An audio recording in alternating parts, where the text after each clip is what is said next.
Hiya, and welcome back to Password, the game that teaches us that we will never be done with this game until we're done with this game. Yeah, monosodium glutamate. Yeah. Are you saying that I should make another one? This one hasn't even been out for how many hours? Like, it hasn't even been out for 3 hours. Are you saying that I should make another one? I should make another one. Alright, yeah, maybe. But no, I can't. But no, I can't, stream my Switch. But anyways, let's just hop right in. Let's actually finish Path B before we make any permanent decisions. Yeah, I was doing a bit. Alrighty. Yum, fiber. Ah! I wandered back downstairs and noticed Tyson lingering by the back door, looking outside. What's going on? Dean's heading off. Oh, I should wish him luck then. As I went for the door, Tyson grabbed my arm. Huh? Wait. What? He pulled me away from the door, and the sudden shock of his movement left me stumbling backwards without offering any resistance. Don't go out there. But why? Didn't you say Dean was heading off? Yeah. So, I don't want you going out there. If you do, you're going to offer to go with him, and I think that's a shit idea. Why would I go out there? I thought we had a plan. Yeah, but last I heard, they were thinking ahead to if Dean didn't come back. Is that likely? Yeah, I found that video and I just had to include it. Look, worst case scenario is this. Roswell went out and got killed. Dean goes out and gets killed. We don't have Benson to keep us safe. We know how the others got on the mountain, so we're stuck. Unless you go by the main road, which we can't do without leaving Orlando behind, right? And you bet I'm willing to leave that way if it comes to it. You'd just leave us behind? His steer told me that the answer was no, that he intended to take me with him. I'm not leaving the others behind, Ty. As he breathed and I thought back to what Thanatos had said. Tyson and I arguing, was that now? Was that something he remembered? I turned away from him looking for Thanatos, wondering if he was watching us from somewhere, and sure enough, I saw his tail disappear back up the stairs. Or at least I thought I did. Hey, I'm talking to you! Sorry, just remembered something. If I promise that I won't go after Dean, can I at least go wish him luck? Fine, just so long as you're not going to go running off after him, we're good. Dean! The three of them turned to face me, the smell of something sweet already in the air. What's wrong? How did talking to Thanatos go? How did talking to Tyson go? Good. On both counts. Learn anything interesting? Nothing useful at least, but Tyson said you were heading off? The most amount of daylight we have to work with, the better. Not that there would be much in there from what Dean says. It'll be enough, but the moment it starts getting dark, well, that's when I'll just come back. And we're sure this is all good. There's not really anything else we can do except hope for the best. Dean and I shared a look. I was worried he knew I was worried, though it wasn't going to make a difference. Not if we wanted to find out what happened to Roswell. Alright, wish me luck. Hopefully he'll see me before too long. We watched him from where we'd sent him off, and he shot us one last look before he disappeared beyond the trees. Then he was gone, and we were left waiting. So he's gone? You were clearly watching. Want to explain why you didn't come out and say goodbye? Didn't want to. Because what good would it do? Listen to the plan this morning. He either finds Roswell or he doesn't. Isn't going to affect us either way. It kind of feels like it'd affect us, if only a little. Way I see it, we can go find Roswell or not. Either way, it doesn't change us getting off this mountain. It sort of does. If Roswell knows the way off the mountain, we have a way off that he and Orlando can safely take. You know it's safe? It's got to be, right? To be fair, we don't know that. We know that Dominic, Jack, and Memphis arrived on this mountain somehow. We were not given any guarantees that the same path was going to be appropriate for Orlando and Roswell. Even with how big Dominic is. Fuck, why am I out of breath? The only thing I'd say rules out is a narrow passage. But it's still only just guesswork. So what are we doing if Dean comes back without Roswell? Can we figure that out once we know? And the fuck do we do if they off Dean while we're waiting? Can we maybe hold off assuming that things are going to go bad?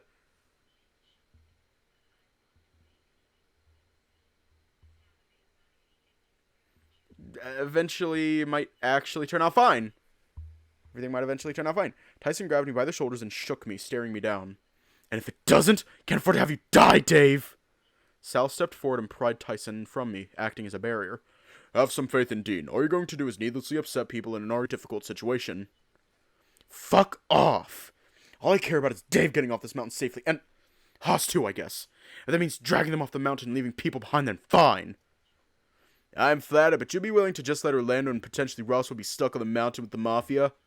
Yes. Sal quickly smacked Tyson upside the head, leaning down so he was eye level with him. It's a good thing that things aren't up to you. You're more than welcome to try your chances with the main road. In fact, feel free to do whatever you think is best to keep yourself and Dave alive. His voice dropped a little more and he flashed slightly more teeth. But in the moment you start trying to make decisions for anyone other than yourself again, we're going to have some problems. With a growl, Tyson headed back inside, slamming the door behind him. I get we're all stressed and scared, but you didn't have to go that hard, Sal. I did. This isn't the time to go antagonizing the situation by being stubborn, or taking advantage of those that are struggling to process what's going on. No offense, Dave. None taken? Well, if left unchecked, I feel like Tyson's going to do something drastic, so I'll go keep an eye on him. Sorry, Hoss, it might be a good idea, though. Wouldn't have offered it if it wasn't going to be that much of a problem.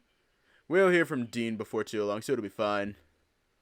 Then Hoss went inside, though left the door open slightly, assuming we were going to be close behind. I might check in with Orlando and let him know Dean's gone, and Tyson is being a menace. He's just stressed, though thanks for stepping in. It's not an excuse, Dave. Emotions are running high and I can respect that, but that's no excuse for him to be a controlling bastard.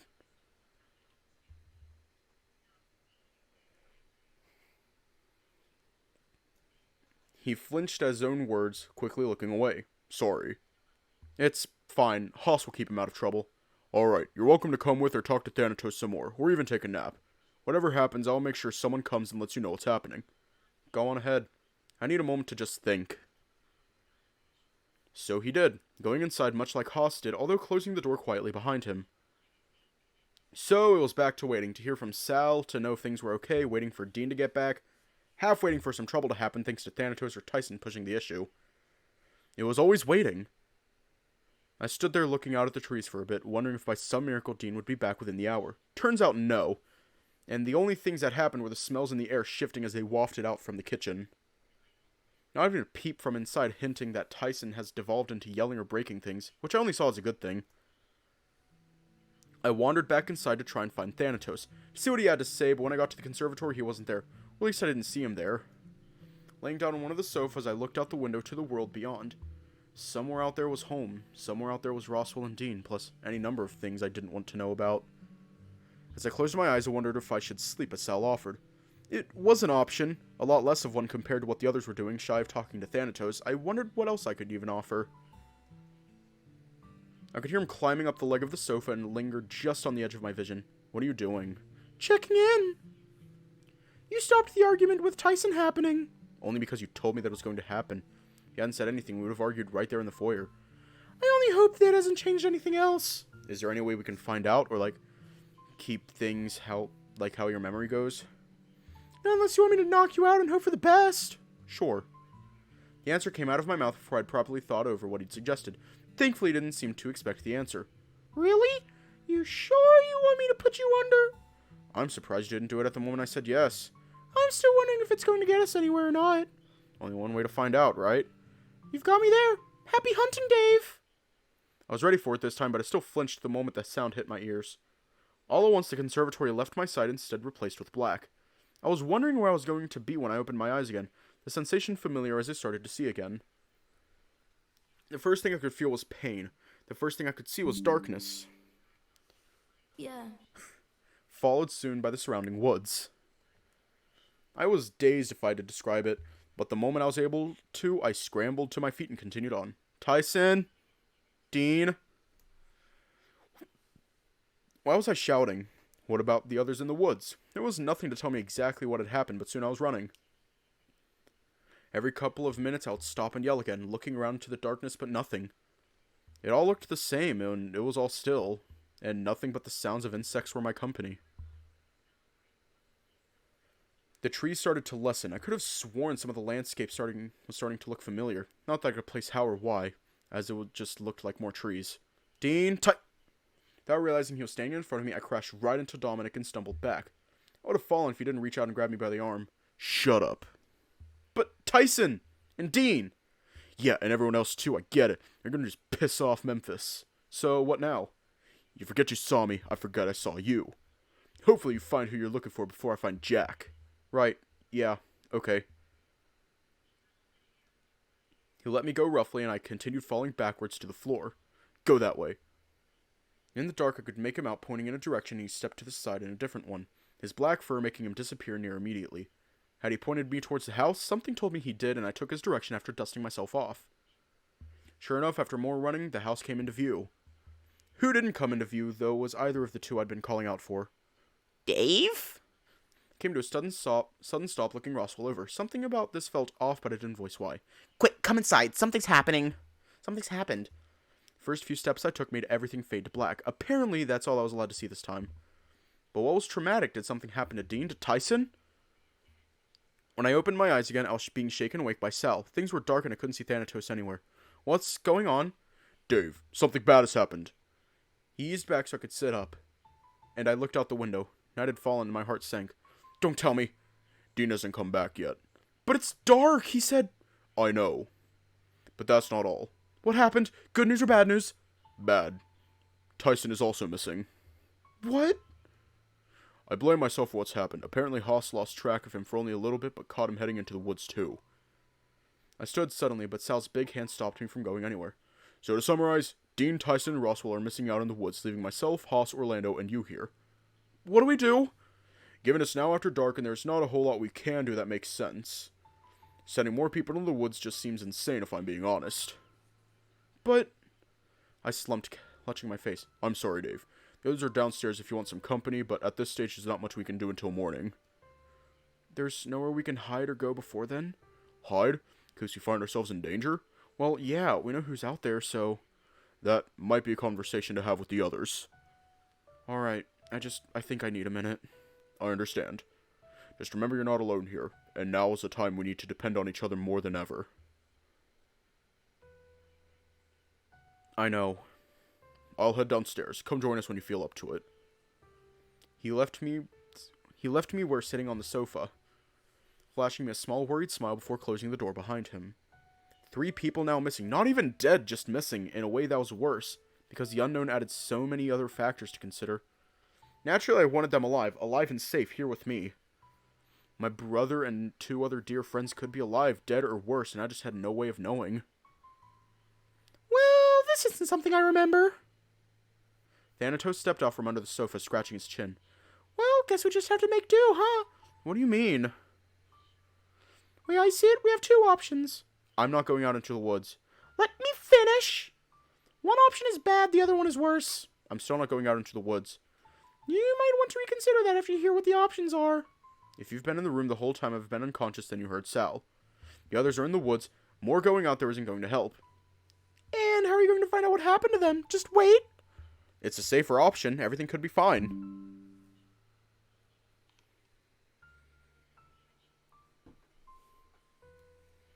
And they could all already be dead too. What do you expect me to do? I'm just me. I can't navigate the woods. I can't track or hunt. The most I have is a flashlight. Plus the desire for your friends to be returned to you. And the desire to not die. Well, that's the choice. Go out there and maybe not die, or stay here and absolutely die waiting. Or we could escape. Which we both know you're too stubborn to even consider, knowing that as things currently are, Orlando would be stranded here. You'd basically be telling him to die by doing so. So there's no good option at all. I said the options were bad and worse. Going out there is a bad option, so comparatively it's a good option, though. You get it. I hate this so much. Probably be better if you went off without telling the others, too. Otherwise you'll find yourself likely detained after Tyson pulled his own escape. I'd stopped in my bedroom to retrieve my flashlight. Part of me was thankful that Dean hadn't taken it, but the other part of me wondered if he'd returned it if he did.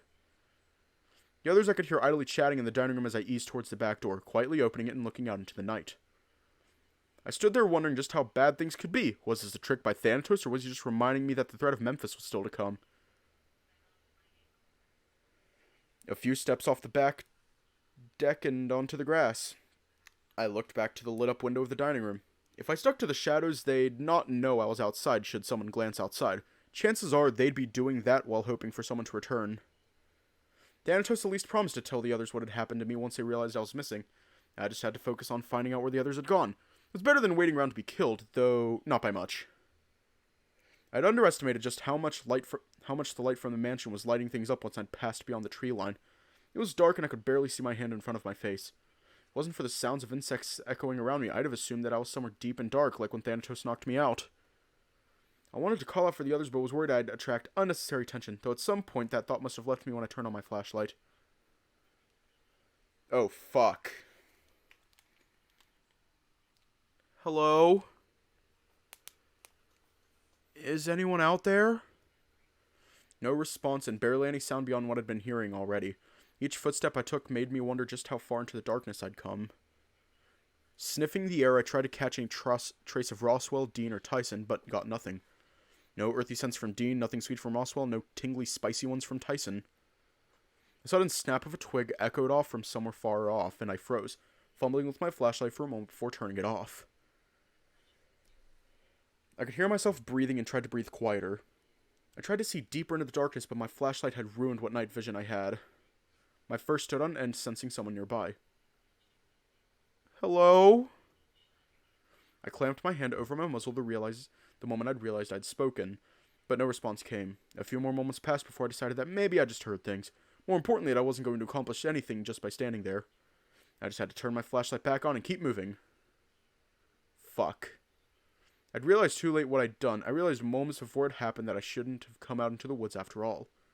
I was grabbed, muffled, and in surprise, dropped my flashlight. The crushing strength that had enveloped me made it hard to breathe, and eventually I must have passed out. Fucking right? Like, I will admit, sometimes I do that.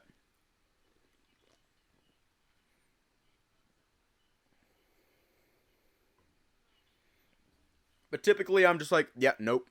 And then just nope the fuck out of there.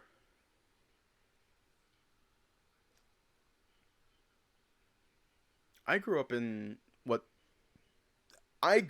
like a situation, like a location that the locals would consider very fucking haunted. Like, if you're outside and you get a sensation and you get a feeling that you shouldn't be there, guess what? Don't fucking be there. Just leave.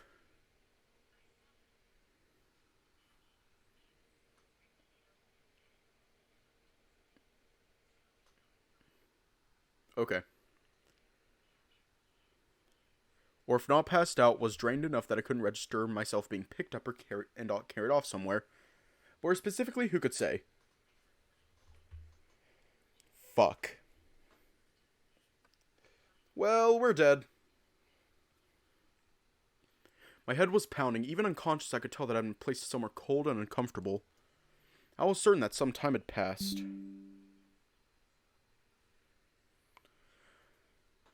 Some time had passed while I'd been jumped in the woods. Whether or not the day had ticked over yet, I didn't know. I could feel it at first, the dirty wooden boards underneath me and the cold chill of a draft coming in from somewhere nearby. My hands had been tied behind my back, the bindings cutting into my skin under my fur. What I could hear was the sound of gruff voices, a muffled cackle from an adjoining room maybe, but what hit me was the smell. It was damp, dusty, and spicy in a way I couldn't place, just the faintest lingering scent of it crossed with the unmistakable one of blood. I sat up immediately and had a good look around the room. Rusty metal hooks hang from the ceiling, but aside from that, it just looked like a dirty room inside of a wooden shack. Though there was one thing in the room that brought some comfort. Ty? Shuffled closer and headbutting him lightly to try and wake him up. He was breathing and groaned after nudging him a few times. What the fuck? Ty, what are you doing here? Where are we? Dave? The fuck are you doing here? I asked first. Then when I spoke, I heard the voices stop and it backed up against the wall, but nothing happened. No one came to check up on us. Ty seemed to get the idea that we should keep our voices down, looking away from the door to the room back to me. Why didn't you stay at the house? Because you left? You're a fucking idiot. So are you. I'm just glad you're okay. What happened anyway? I got jumped while looking for Dean and Roswell. Well, yeah, but why did you go out there? Dean had it handled. Yeah, real hand with how he got back after the sunset. Maybe something just delayed him? I wasn't going to risk that. So instead you risked yourself. And you, apparently, why the fuck didn't you stay at the house? Because I was worried about you. Shouldn't have run off. Well, we're fucked now. Who knows what's going to happen? How long have you been here? No clue. You only just get here too? Woke up more like, do you know why we have our hands tied? No, but show me your hands. Could probably bite through what they have you caught up with. Is that a good idea? Shouldn't we sit tight and not do anything wrong just in case they get mad?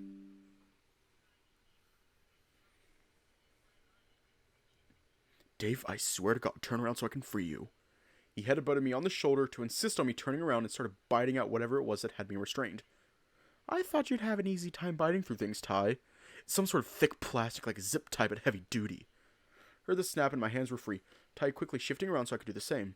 Hurry up, let's get out of here. He was right. Looked like some sort of zip tie but way thicker. It almost seemed like overkill to use on us. But someone like I could possibly understand the need. Ow! I rubbed my tooth as I pulled away, the plastic snapping and freeing Ty. I think I chipped a tooth. Well, we'll get it looked at when we're out of here. He grabbed me quickly by the shoulders and hugged me close. Closer to a squeeze, but it made me feel better if only a little. Do you remember anything that might be useful? Anything that could get us back? No. Both froze when we heard footsteps coming our way, pretending that we both still had our hands tied. Oh, great! They're awake! If they keep quiet, we don't need to worry about anything. Sure, we can rough them up a little, for fun! Best leave them alone. Don't want to go upsetting the boss. Killjoy! Hey. What? Gonna let us go if we play nice? Not up to me. It's up to the boss! Though after what your friends did, I don't think you'd be too keen on just letting people go. Our friend? Which one? You know which one. If he knew, do you think he'd ask? Dom pulled Jack backwards by the shoulder when he went to make a go for Tyson, directing him back towards the door. You two just sit tight. The boss will be back soon. With Jack complaining, Dom guided him out the door and they disappeared.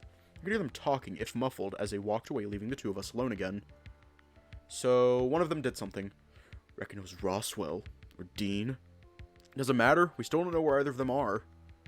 Well, I don't want to stick around and find out what happens when their boss comes back. They had us tied up. It wasn't going to be good. They might have just wanted us out of the way, but having met Memphis before, yeah. Ready to make a break for it? How? Just rush out of the room and hope they don't catch us?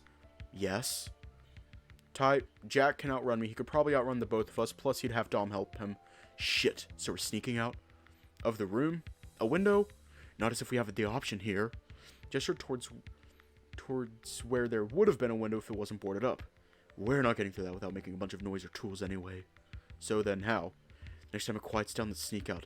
They'd have to sleep at some point. And if they sleep in shifts or hear us, you have any better ideas? He huffed, tugging at his fur. If it comes to it, I'll distract them so you can get away, alright? It was my dumb move coming out here alone anyway. And it was mine to follow you. We're getting out together. I'm not going to talk you out of that, huh? Nope, but obviously we need to be careful. You didn't happen to pick up a weapon or anything, did you? Yeah, sure. Just happened to stash one while I was tied up and left unconscious. Oh, good. Dave! Hey, can't blame you for being hopeful. Just drop my flashlight out in the woods so I don't even have that anymore. Don't think it'd do much anyway. Might blind one of them, but you'd probably break it trying to hit one of them with it. I sat back against the wall and Ty followed suit, leaning against me. Do you think the others are okay? Probably. Even Dean and Roswell? I guess.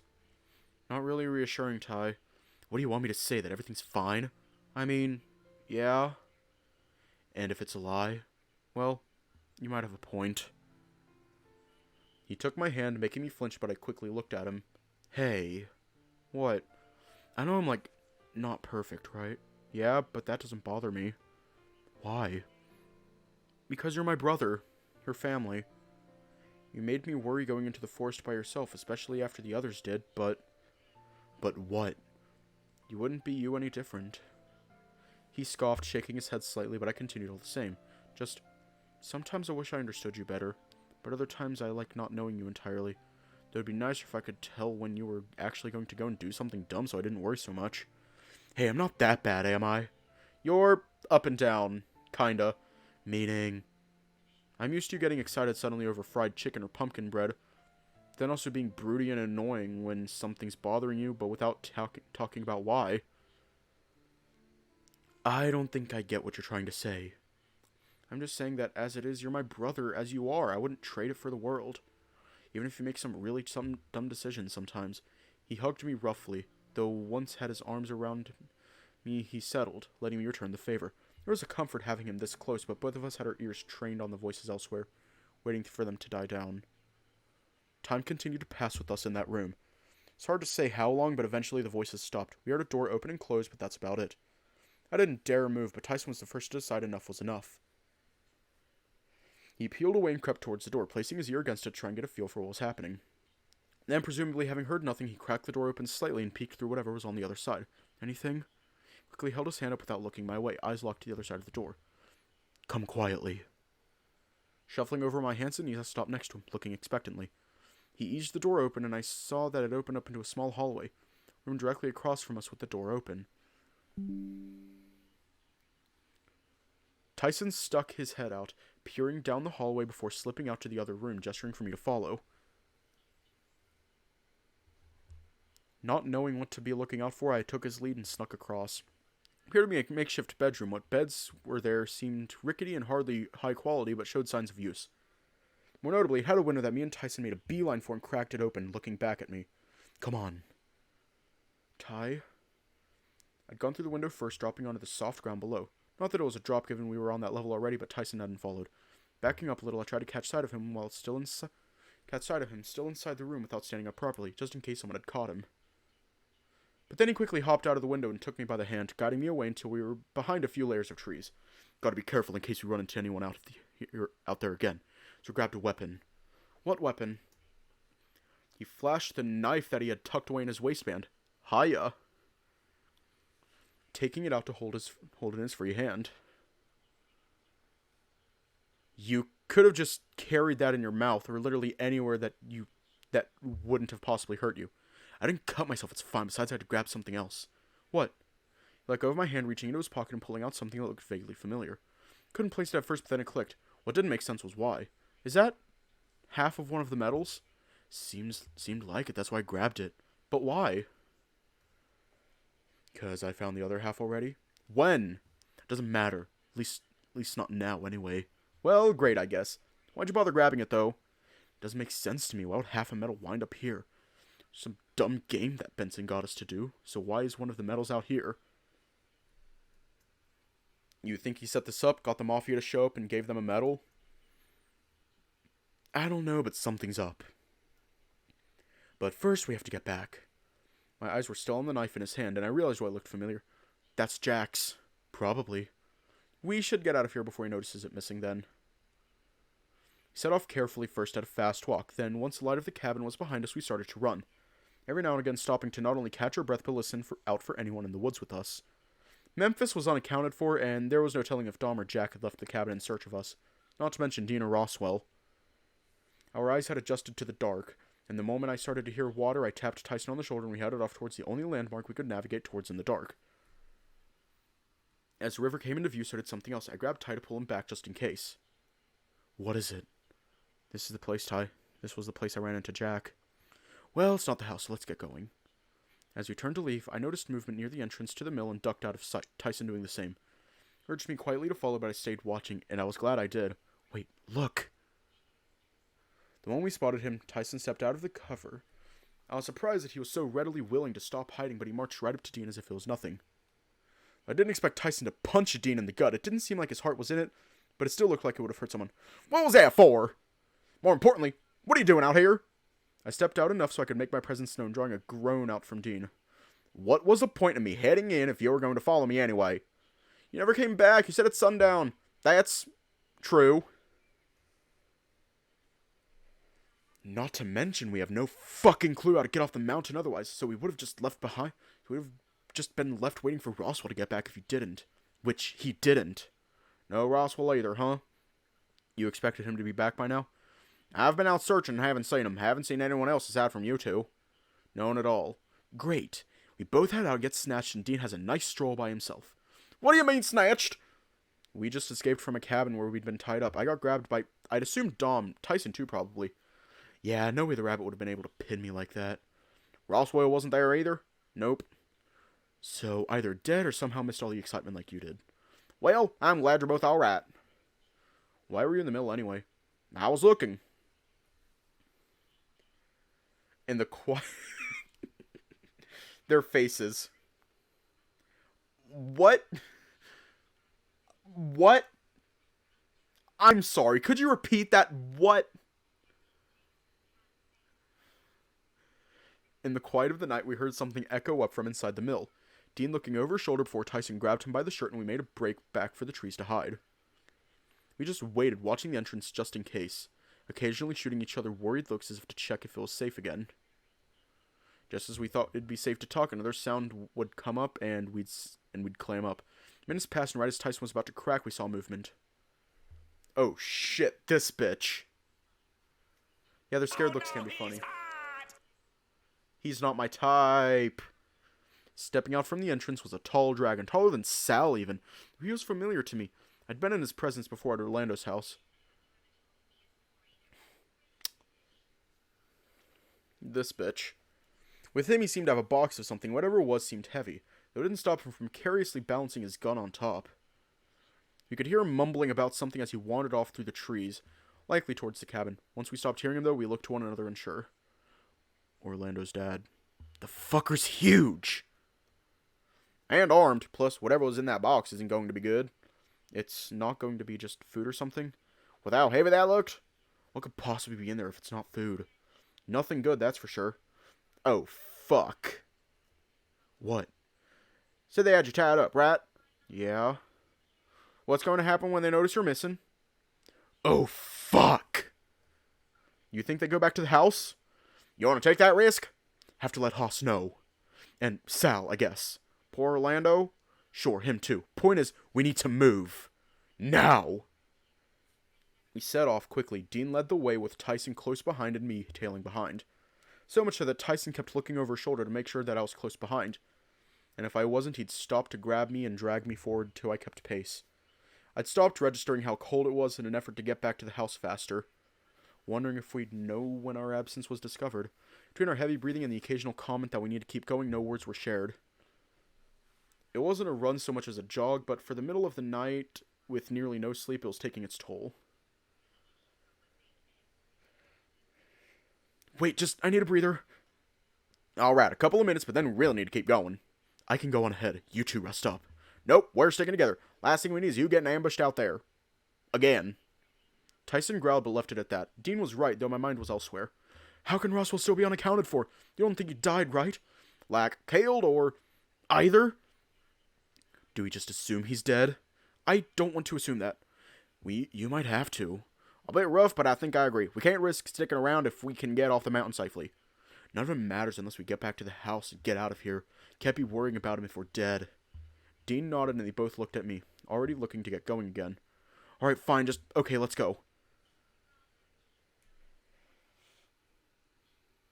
We continued on, though this time we followed the river down. Dean was the first one to suggest we start heading further in rather than risk being further away just by following the water all the way downstream. Tyson at this point had stopped checking in on me keeping up, but I'd made the effort not to fall behind. We were close, I just had to stay awake and keep moving long enough that we could get to safety. Or at the very least back to the house. Hey! Dean bellowed into the foyer the moment we got inside, though was quickly jabbed in the ribs by Tyson. I stuck my head into the dining room to see if anyone was around and almost jumped when I heard voices behind me.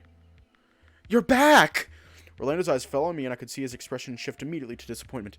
Dave, you have some explaining to do. I went out to find Tyson. Which you did, though you had the three of us worrying. 3? So I take a Roswell still and come back? No, not yet. He's not with you either? No. I only just ran into Tyson and Dave out here. Plus your dad, apparently. Before I get into explaining why you're not coming back when you said you would was another cause for concern, you ran into Memphis? Not exactly. He was just coming out of the watermill. Watermill? The place where I ran into Jack. No, I get that. Why was he there? I'm mostly just thankful that I didn't run into him when I was checking the place out. I'm sorry? What are you sorry for? Dave, did Dean say what I think he just said? That he was checking the place out?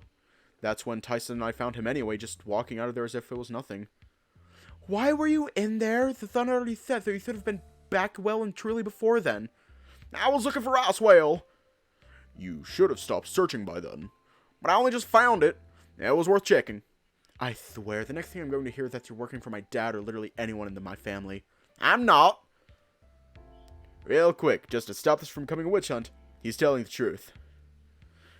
No offense to Dean, or full offense because I don't really care. He's not smart enough to hide that from us for this long. Thanks, I guess. But why didn't you come back when the sun was setting like you said you would? Like, yeah, searching for Roswell, but I thought we decided that you'd call off the search. You're right, I did intend on coming back, but I thought I saw Benson. Benson? That doesn't make any sense. When we saw him leave, he was unconscious. I don't know what it was that I saw, but that seemed like that's what it seemed like. Couldn't find him afterwards, though. Now that you mention it, Benson wasn't where Dave and I were holed up either. They also said that our friend had something, so Roswell did something to save Benson, maybe? What? Maybe he cut a deal? What kind of deal? Jack seemed annoyed about whatever it was he did. Fucking homos. Tyson, I'm right here. Look, now's not the time to unpack if Dom and Jack are roommates or whatever. Is it something we can use, potentially? Their working relationship? Depends how their boss takes it. Which, from what I've managed to gather so far, not well. But for now, we have no idea what to do. What happened with Roswell or Benson? And that we're back to where we started before where everyone started going into the woods. Said I was sorry for that. You literally didn't. Okay, well, if you two are discovered missing, and chances are that you will be soon if you haven't already, we should be ready. What are you saying? That we should prepare? I'm rested enough. I'll take first shift. You're probably exhausted from being out in the woods for so long, Dean. Admittedly, yeah, kinda am. I'll keep a lookout in case I come by. Be best if we could have multiple people awake, but sleep is also important. Anyone wanting to volunteer? Hoff, I'm preemptively telling you to thud it, but something should go wrong, I can yell pretty loud. Something go wrong. Pretty loud. It's more of a shriek, but yeah, that makes sense. Dave! I'll stay up too. With some coffee, I'll be good to go. It means we can have the eyes both out the front and the back. Alright, we'll do that. Anyone not on watch should get a nap in if they can. Or just rest their eyes just in case. Last thing we want is to be running while exhausted. Adrenaline can only do so much. I doubt I'm going to be sleeping, but alright, I'll go sit in a side room and rest my eyes after I've kept watch for a little bit. Too dittery to really rest right away now that you're back. Sounds like a plan. I watched as my friends started to peel away. Haas with Tyson, Orlando with Dean, and Sal flashing me a quick smile before heading towards the back door. As much as I appreciated the smile, I could see the worry the moment the smile faded. Not that I was blind to how the others were disappointed that I'd headed into the woods. I could see it on their faces. I think I got a pass, if a small one, because we'd all returned safely. With the exception of Roswell, at least. I watched as the coffee started to brew. And then, taking the mug in my hands, I drank deep. All things considered, I wasn't feeling too bad, though it was likely from Thanatos knocking me out. Did it even count as sleep? Did getting jumped in the woods and being knocked out count as sleep? I sure didn't feel like it as much as I was awake.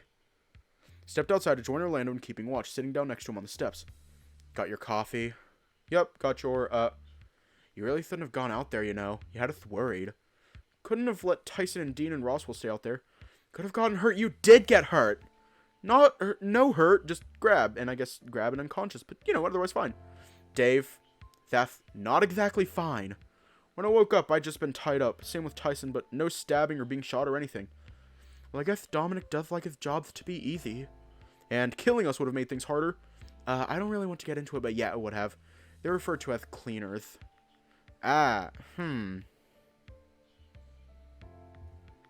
Dad hates dealing with them and doesn't mind things getting messy, but if Dominic likes keeping things easy and simple, then that's probably something they agree on. How does taking us prisoner keep things simple? I mean, I'm glad they didn't, but they could have just killed us and left us out in the woods. Well, if I had to guess, either Dad had them planned, or were spearheaded by Dominic. Meaning there might be some compassion we could appeal to if we get him alone. Even after what he said when he was here last. What about Jack? I wouldn't worry about Jack. Thanatos wandered out from the front door, stopping beside Orlando and then scrambling up onto his lap. Get off my leg. No. With a single motion, Orlando flicked him off, though it looked closer to Thanatos barely managing to dodge out of the way. Or at least he made his way over to me to sit on my lap instead. Dave, if you push me off, we're going to have problems. What do you want, Thanatos? I was just wanting to contribute to Night Watch. Contribute how? My voice change scared you. See, I can't do what I had in mind with you both out here. And what did you have in mind? I need to borrow Orlando for a bit, actually. That's not what I was expecting. Neither, but I'm not going anywhere. It doesn't matter if we leave and Dave stays here or if Dave heads inside for a couple of minutes. Only a couple of minutes? What could it possibly be?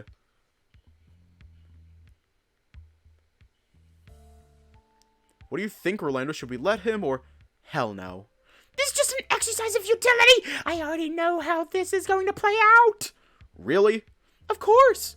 Like I didn't know you were going to go into the woods anyway and come back safe and sound, otherwise why would I have let you go? Because you're an asshole? I'm a robot, I have no stake in this. You kinda do, though. Look, are you coming or not? Not in your life. Well, then here's the thing. Dave's out of coffee. Looking down at my mug, I found he was right and I started to get antsy. So you have one of two options. Go with him to the kitchen to stick together, but leave the front door unguarded. Or split off in some capacity, which ensures I have you to myself. Or Dave could just go without coffee for once. The yawn that immediately followed earned me a glare from Orlando's of daring me to speak.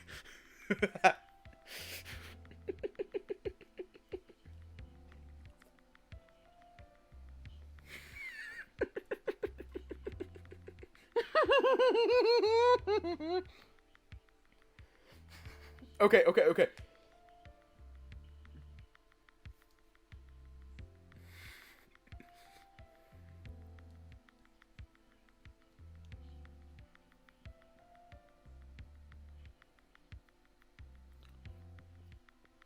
Okay. If you've watched Bluey, you know that face that Chili makes when she's a little pissed off and just glares at Bandit. That's the face I imagine Orlando making. So the way I see it, you don't really have an option. I'm going to get my way whether you like it or not. We only take Orlando away for a couple minutes. Dave, I'm not going anywhere. More accurately, what I need him for will take a couple of minutes, but he might not be back right away. It's important. If I do this, can you promise that Dave is going to be fine and nothing bad is going to happen? Can you be more specific? Jack, Dom, and Memphis are going to show up while you've taken him away, right? Oh no, you're fine on that front. Wait, you haven't started watching Bluey? It is amazing. It's so good. I cannot wait for the next season 3, part 3. And no other murders are going to happen while I'm away. Promise. Ugh, fine. I'm going to go get coffee for Dave while we talk. If I'm not keeping Watt, I'm at least going to continue to contribute. Fine by me. Orlando got up and Thanatos jumped off my lap, the pair of them disappearing inside. Looked from between the door to the front lawn, waiting for something to happen, but eventually I heard something. It was a sharp sound, something that hurt my head, and soon after was a dull, if loud thud. Something that didn't sound right and it brought me to my feet. What was that?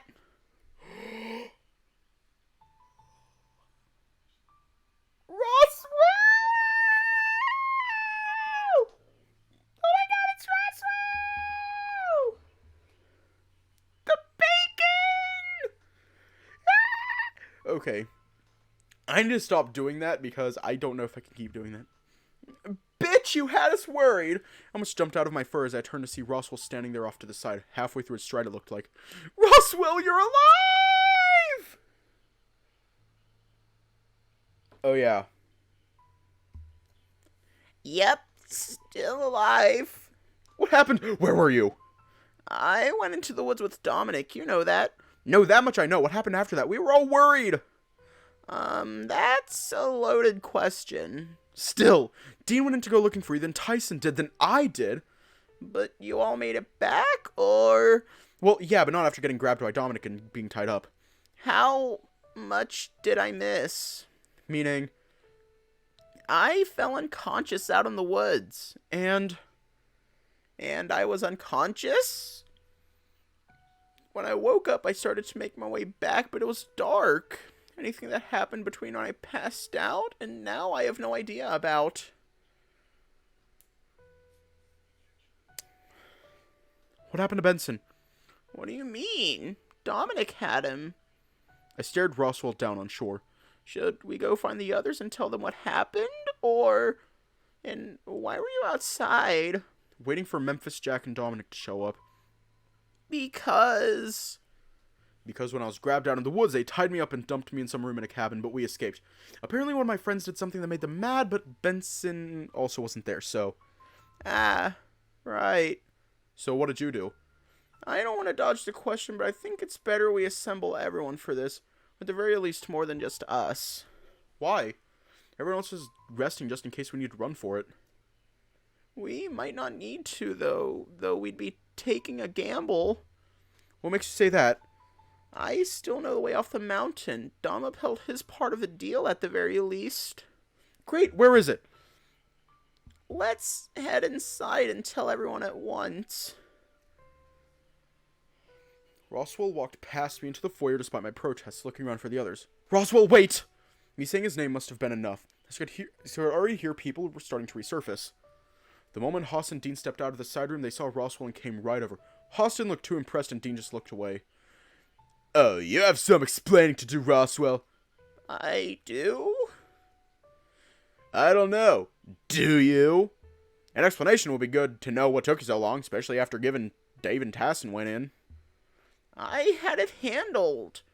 No one had to come in looking for me. I was just sleepy. Sleepy? That's all? That's why I couldn't find you? I'm calling bullshit on that, but right now it doesn't matter. How'd the exchange go? I'd also like to know what happened to Benson. Pretty sure I saw him out in the woods. You did? I was telling Dave earlier. Though I thought I saw him, but it might not have been him. Disappeared real quick, though, so I couldn't track him. Well, it's like this. Dominic led me into the woods, got a fair way in before Benson started waking up. Wasn't he drugged? I guess the dosage wasn't high enough. But I noticed and then made a move to try and get Benson free by attacking Dominic.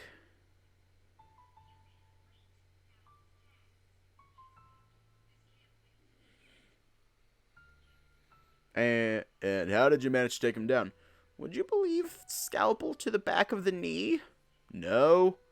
What would you even need to do to take down a bear? Let alone leave him basically unscratched. He seemed fine when Tyson and I ran into him. Alright, I cut him a deal. What kind of deal? We already had one. Benson waking up was going to be a problem, end up in a fight. Dominic wanted an easy job, and if left unchecked, Benson could absolutely cause Memphis some problems. Or put Dominic in immediate danger. Isn't that a good thing for us? Sounds like a good idea. I pitched it like this. It was me and him out in the woods. But because Benson was waking up, his options were to cut me a deal or try and figure out a way to keep Benson restrained enough to hand him over to Memphis. But he could have killed him. Which was kind of the sticking point to our deal. He could kill Benson, but was it worth having to explain that to Memphis? Why it was just me there? You know this isn't making any sense, right? Let me put it this way then. I lied to Dominic's face and made another deal for Benson's life. That allowed Benson to go free, but I had to go with Dominic to meet with Memphis instead.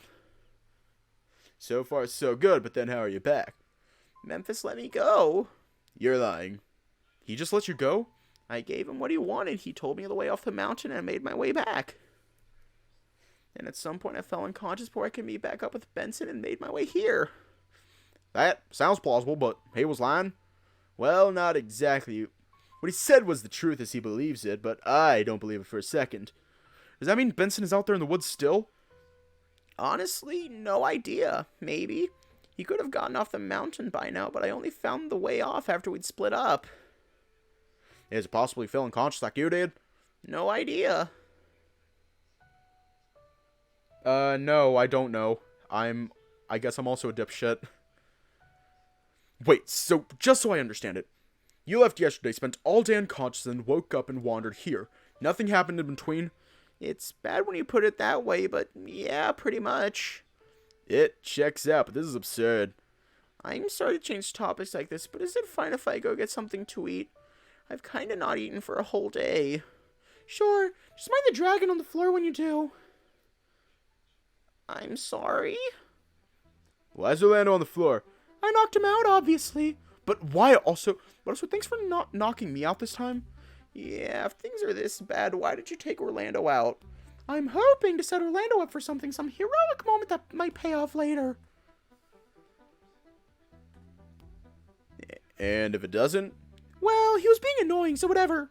Roswell scooped Thanatos up and lightly slapped him on the head. Or maybe it was an aggressive pat, I couldn't tell. Aside from being unconscious, is he at least unhurt? Like you made sure that he wasn't going to fall in a weird way? That wasn't really my priority. Well, time to go make sure my friend is alright. Haas threw his hands up, heading towards the kitchen, shaking his head. For a warning, he's ass up in the doorway, so you might need to go the other way. You didn't think to time it so he'd be in a more convenient place? Why would that matter? Someone looped me in. I was getting bored trying to get some sleep with everyone talking out here. Dean disappeared at this point out the front door, probably to keep tabs on what was going on while we were talking things out. Roswell is back, Orlando is unconscious, and apparently Benson is somewhere. But we know where the route off the mountain is now. Speaking of, where is that? The watermill. Excuse me? He said the watermill. You mean... Probably why you ran into Jack there. Trying to keep you away from escaping, maybe? Dean is going to be pissed that he was so close to the exit. Explains why Memphis was there too, though. Think Benson knew about it? Maybe. Would seem strange that he'd know about it but not mention to anyone given how dire things are, though. Well, now that we know where it is, can't we just go there now? It's a bit of a walk, but we could leave. That's a little complicated, even with Orlando currently out of commission. Complicated how? Durg with the old booty out. Bootay out. Sheesh, poor Orlando, right? Memphis was happy to tell me the way off the mountain, but said it wasn't going to help us. Apparently only he can use that path. And we're sure. Chances are he wouldn't say where it was unless he was able to taunt you over it. But that's awful! And we can't risk it? If they're coming here, then let's go there. Oh, we can really do that with Orlando unconscious. Fuck! It does beg the question about what we're meant to do now. Sleep? Hard pass on that, Thanatos. We need to get ready. For whatever is about to hit us. Oh yeah, great. As if none of us had thought about that already. Here's what I think. They're going to make their way here to collect the vault so we can either run or meet them here. Then, once we've decided which way to go, we have a secure way home. Well, obviously we run, right? Where? Where do you think? The road is out, the watermill is a risk, but I'm not even sure on that gamble. So we meet them here. To do what? Roswell started to fidget, not wanting to elaborate. To be honest, there's that whole hometown advantage thing to consider too. Out there, who knows where they'll be. You're not suggesting we stay here and set up a trap, are you? It's not the best idea, but it's one of the few we have. Here's a better idea. How about we just leave? I think I could climb that gap in the road. Can you be sure you'll make it? And that no one's going to be on the main road to stop you? We know that Jack and Dom were at the shack, and we saw Memphis at the watermill.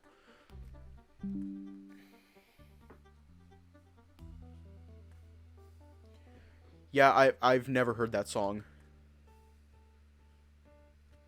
Well, sure, but... Also, Orlando was unconscious. And? Dave isn't going to leave him behind. I know, I saw the, thing. I saw the thing on my phone. I get notifications from Discord on there. Thanatos, have you seen how all of this plays out? I have. I know how this goes down for the most part. What do you mean by that? It comes down to if you trust me and believe what I'm about to say.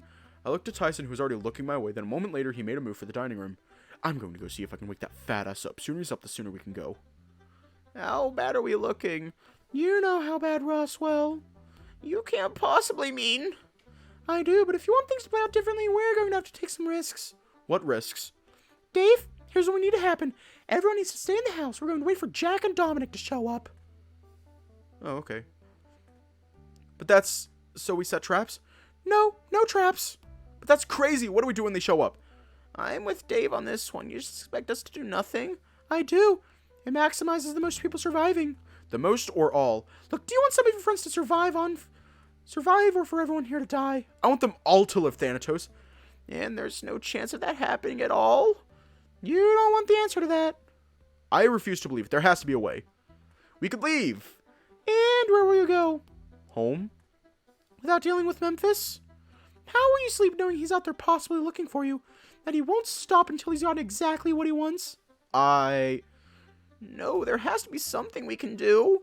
It can't be how things happened, how they ended up for us. How much time do we have?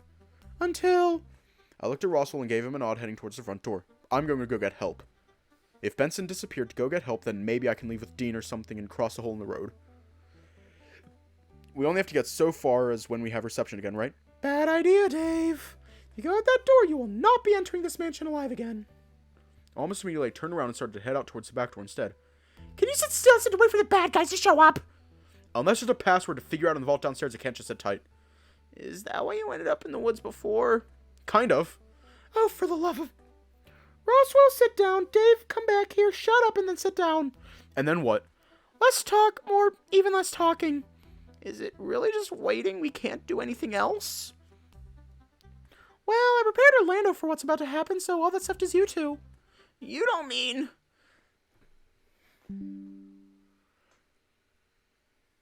Thanatos was a bastard. That is my favorite one.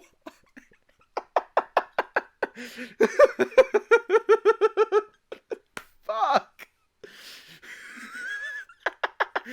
No, I figured he was going to do that, but no.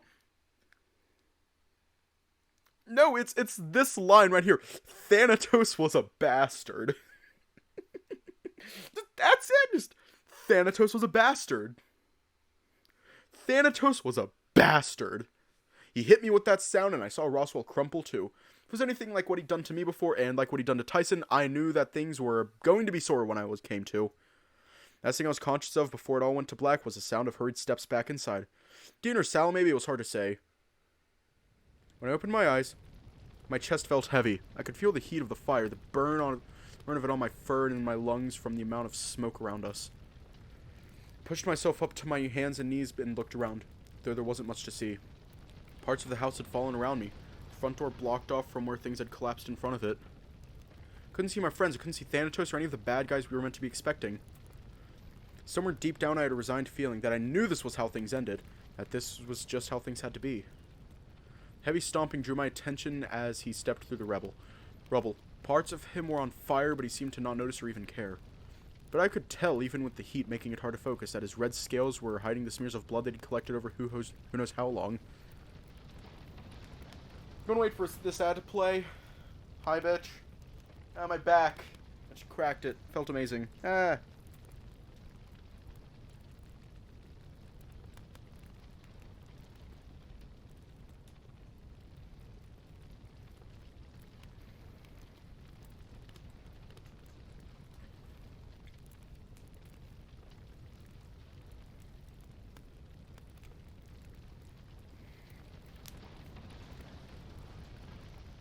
Whose blood was it even? Was it one of my friends?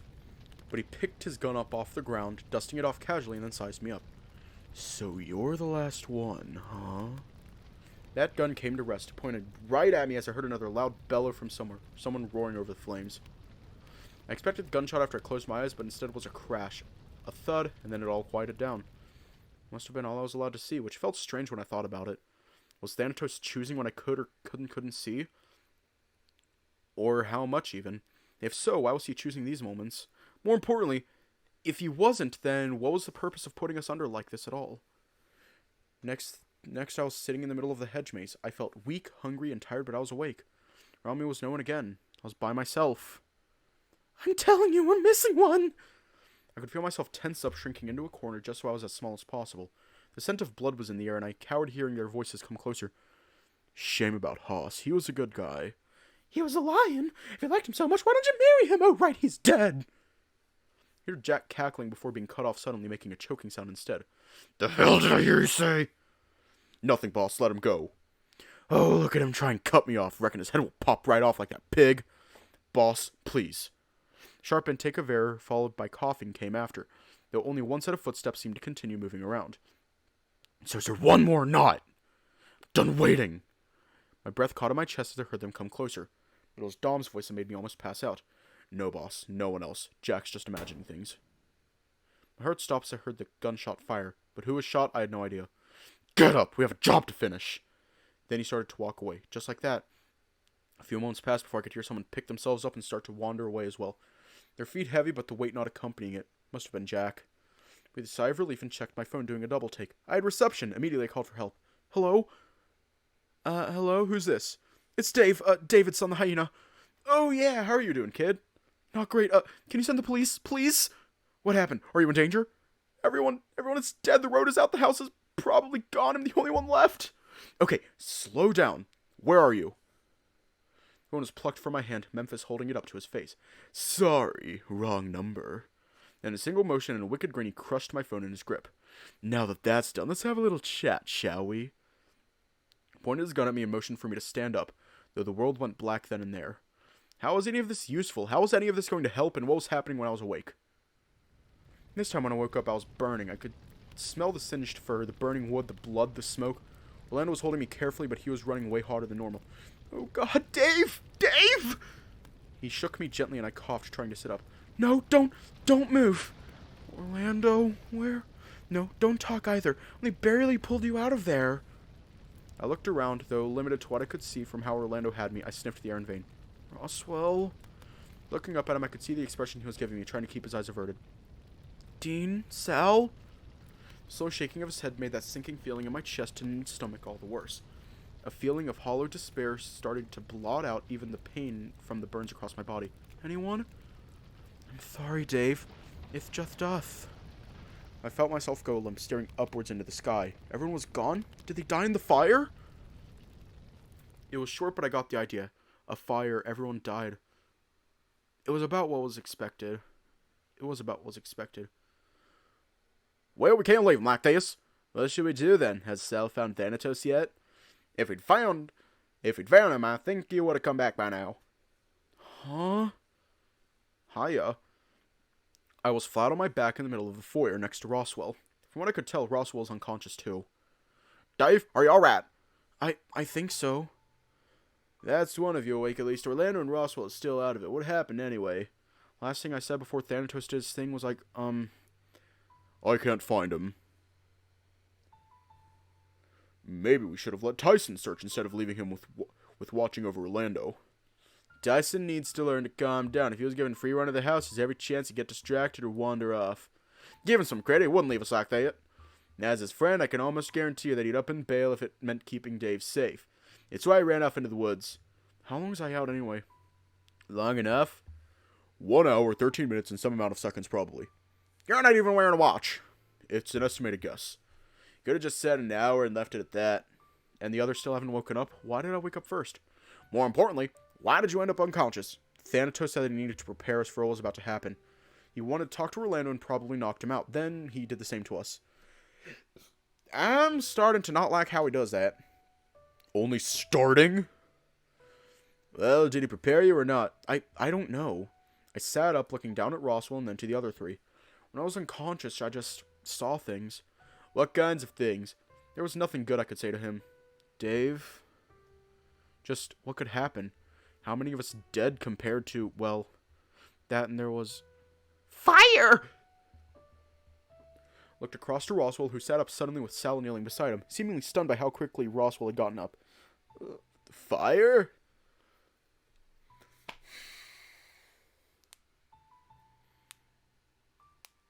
I do not like seeing characters cry. I don't like it. It hurts my heart. Almost immediately he started to breathe heavy and start to cry. Dean awkwardly patting him on the head, unsure of how best to help him. I saw it. I saw the fire. You saw it too? Huh? Too? Yeah, when I was unconscious, I remember being out inside the house when it was burning. And also outside of the house too. What? I saw the fire? You're sure? The house going to catch fire? How? Why? It's one of the ways we deal with Memphis, or a way this story ends anyway. He stood up, brushing himself off and wiping his face. Then he offered a hand out to me and helped me up. We still have time until Memphis and the others show up, but not a lot of time. So what do we do? Is Orlando still out? I believe so. Why? How else do you think the fire breaks out? It's got to be either Orlando or his father that starts it for sure. You can set fire in other ways, but I guess leave it to the two dragons to breathe fire in the house, I suppose. Orlando wouldn't do that, would he?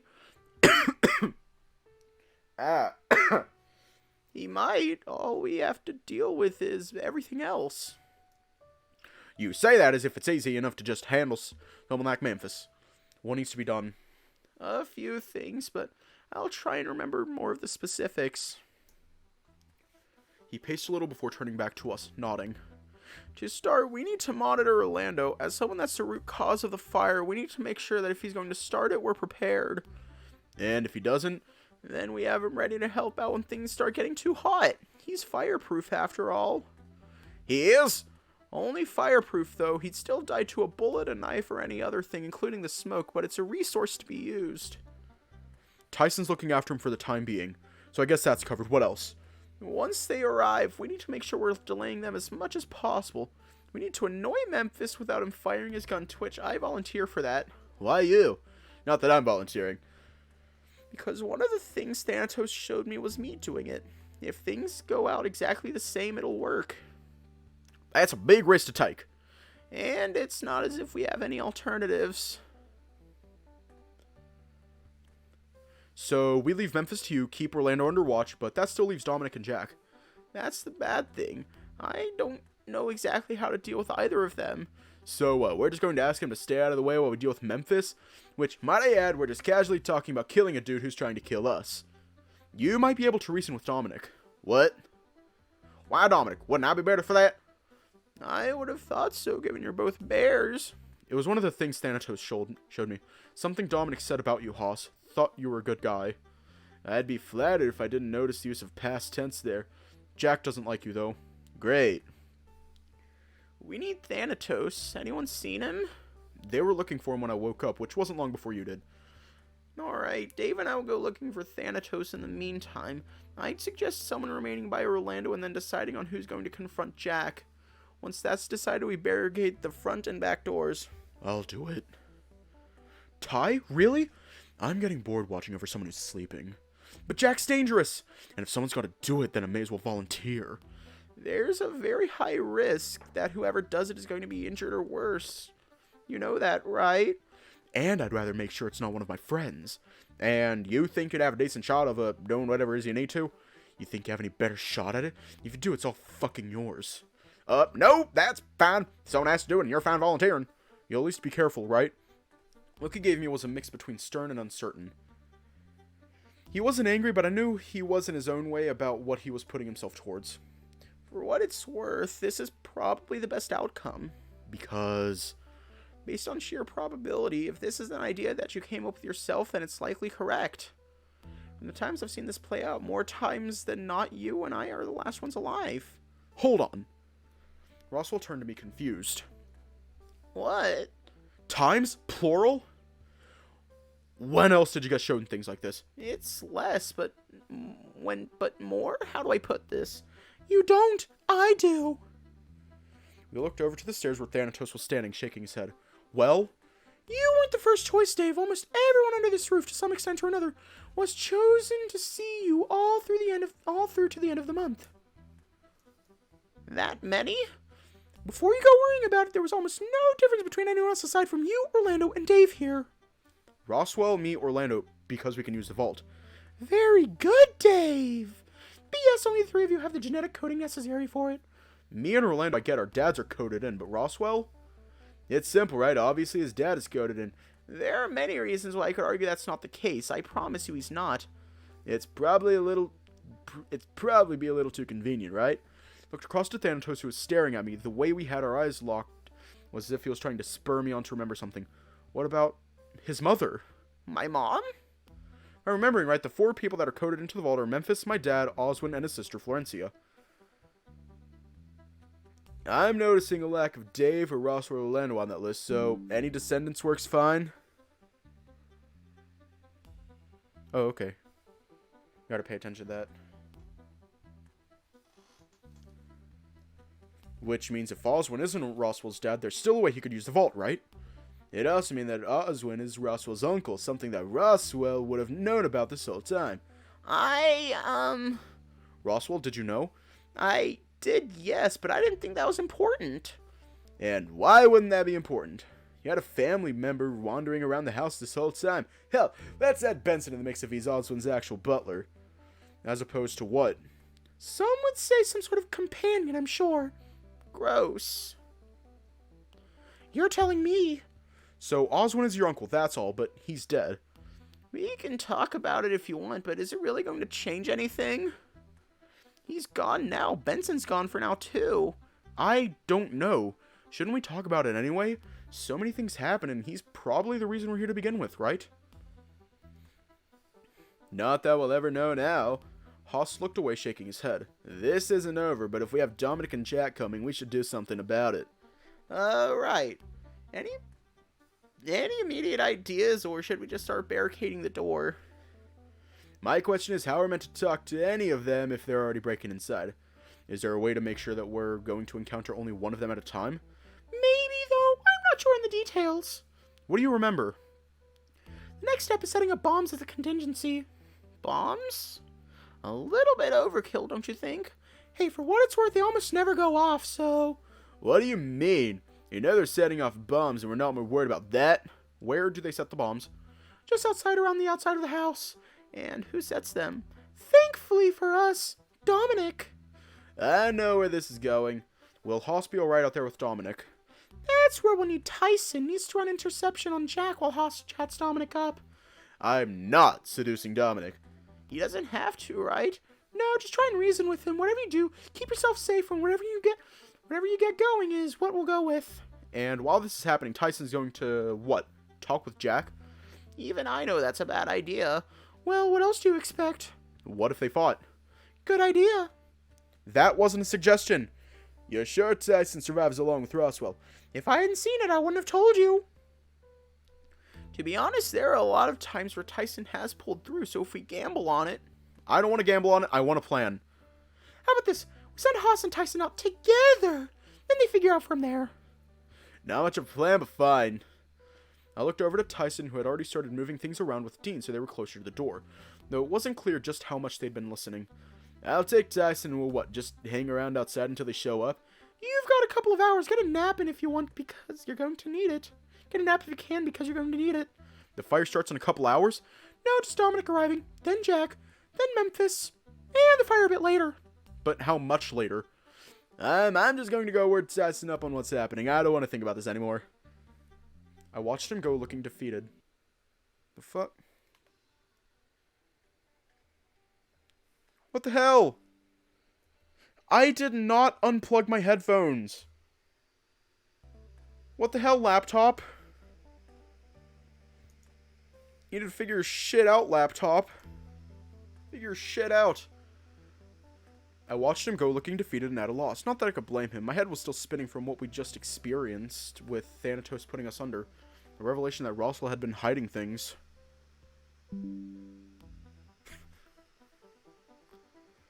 Well, now what?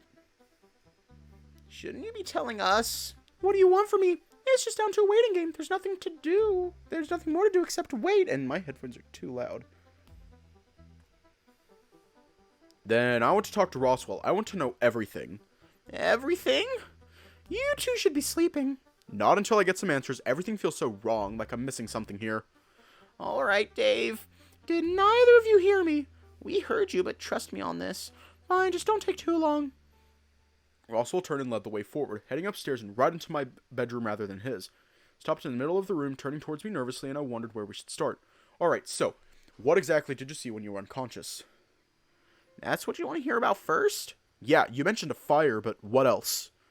There's one vision that's almost recurring. Like a nightmare, really. I'm in the basement. The fire is raging. I can hear the screams of people above, and when those screams stop too. You have that as a nightmare? Yeah, strange to call it that, but pretty much. Even though it was caused by Thanatos, did he do to you what he was going to do to Tyson? What he was going to do to Tyson? Yeah, on the night of the full moon. I guess. I don't know. Have you ever had that dream without Thanatos knocking you out? Yeah. And Thanatos knows. He does. Why didn't you say anything? That sounds horrible. Even after hearing about the visions you had, I wondered if the same thing had been happening. The same thing as if I was having them as nightmares as well? You mean you haven't been dreaming of them too? A couple, but I don't know. It's hard to really tell what's just a dream and what's... I guess it'd be memories, right? Memories, yeah. So, when did you talk to Thanatos about all this? About my nightmares? Hang on, I'm adjusting my microphone because it is annoying me. Just... There we go. Yay! Earlier and more than you think. For a small while, I thought I was talking to a ghost, but no, just a rat. And he just told you what was happening. He explained what I was seeing were memories. I knew what he was talking about pretty quick, and I have my mother to thank for that. Speaking of, What did you want to know? she's really Florencia Hammond. Flora Sinclair. Right, but before she married your dad. Roswell shrugged, shaking his head. All I can tell you is that Uncle Osmond was someone that Mom talked about fondly. They was sometimes a little sad about. He was one that helped deliver the news about my sickness too, so there was a time where he was around a fair bit. So he's really, What, related by blood or not? I'd have to guess we are, although it's less a guess than what I've been told anyway. And then what did you really think about Oswald dying? I don't understand the question. It's unfortunate news, but has anyone seen the body? Yes. Then I suppose it just hasn't hit me yet, or without seeing it, I'm just not as affected. I've always had a strange relationship with death. Did you know that this was all going to happen when your parents arranged this vacation, Roswell? That everything was going to go wrong, that we'd be trapped and maybe dying? There's no good answer to that, Dave. And I guess my last question would be, do you know who Thanatos' master is? Who he really listens to? I think so, but it's not a simple answer. Thanatos listens to his original master, the one he was gifted to long before you seemed to be the right choice for his experiment. I held my gaze on him with a slight frown. There was an answer I was expecting, and deep down I didn't want to accept it as the truth. He's nice to you, so... Reason for that is likely because at the very beginning, he was likely given to me. He wasn't given to you this time around? A loud crash from somewhere downstairs echoed up, followed by another. What's going on down there? Dominic and Jack are meant to show up for a while, are they? If what Thanatos is saying the truth, Thanatos is saying is the truth, and yeah, we should have had time, not to mention they were barricading things.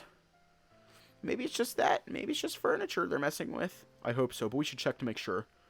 I turned to leave and Roswell quickly snatched me by the wrist, making me stop. Wait! What? I agree that we should leave, but we're not done talking. Well, yeah, but we should go make sure everything's fine, shouldn't we? Yes, but just wait a minute more. For what? You asked if I knew all this was going to happen when my parents arranged the vacation, and I said there was no good answer to that. I just assumed that you didn't know. That's just it. I did. Well, more accurate, I didn't know, but that's kind of why this is messy. Could it have happened? Sure. Was it a guarantee? Not at all. So what went wrong this time? I honestly don't know. Could have been something Thanatos did. It could have been random variants. We have no way of knowing. Unless we ask Thanatos, but all that means that if he does know, he's the one behind it all, putting us in this mess of a situation that we need to get out of. When Thanatos and I talk, I always have this feeling that he knows more than what he's sharing, that he's hiding something deep down for some reason. That's the impression I got too, that he's up to something. It would have been nice if he was trying to avoid us being in this fire, but I guess that's where we're at now. We all just need to survive it and we can go home. And we need to kill Memphis. There's no safe way home, or even any safety if we get out of this with him still alive. Because he's a bad man, Dave. All bad people either die or work hard for redemption. Do you honestly think someone who's the leader of an organized crime syndicate is going to turn around and decide to be a good guy? I laughed inwardly, shaking my head. It sure would be nice, huh? We rushed downstairs to see what the commotion was. Seeing at first only a pile of furniture by the front door. Everything okay? What happened? Sal came wandering out of the dining room, rubbing his head. Went to ask if he was alright, but he put up a hand, shaking his head. Orlando is gone. Orlando's gone? Gone how? Where? He jumped through the fucking window. There was accompanied with a groan, and I looked at Roswell, bewildered at how Sal was acting. Roswell scampered off immediately to check the dining room, leaving me with Sal. Sal, language. Sorry. Orlando woke up, knocked me into the wall, and I hit my head pretty hard. Then he smashed through the window, yelling. I didn't hear any yelling, just the crash. Well, perhaps less of a yell and more of a distressed wail. Still, he just jumped right through the window, shattering the glass. And he said nothing. Nothing between when he woke up looking terrified, wailed, and jumped out of the window. Didn't even seem to register that I was next to him. And the others? You two are the first ones to resurface. I don't know why it's so funny.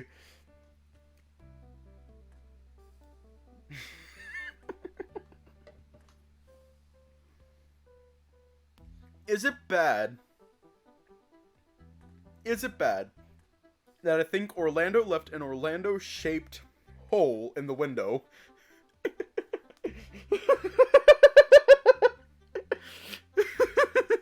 Why am I thinking this? Haas and Tyson left to go somewhere, but should still be inside. Dean wandered around outside for a bit, but had to take the long way around. The long way around? Sal pointed over to the massive furniture against the back door. Barricaded. It feels strange trapping ourselves inside the house, though. What do you mean? The fire that Roswell mentioned. I went to watch over Orlando when Tyson showed up, but I got peace of what's about to happen. Oh. I would really like to go home right about now. Which seems more difficult if we're trapping ourselves inside a building that's going to be set alight. Yeah, now that you mention it, I'd ask Thanatos, but he's not around anymore. Said you need to keep a lookout for someone. Memphis? I feel like he was being coy by not saying, so I just let him leave on his own. So, not Memphis. If I had to guess, it'd be Benson. He's the only one unaccounted for. But he doesn't know. Well, Sal's right.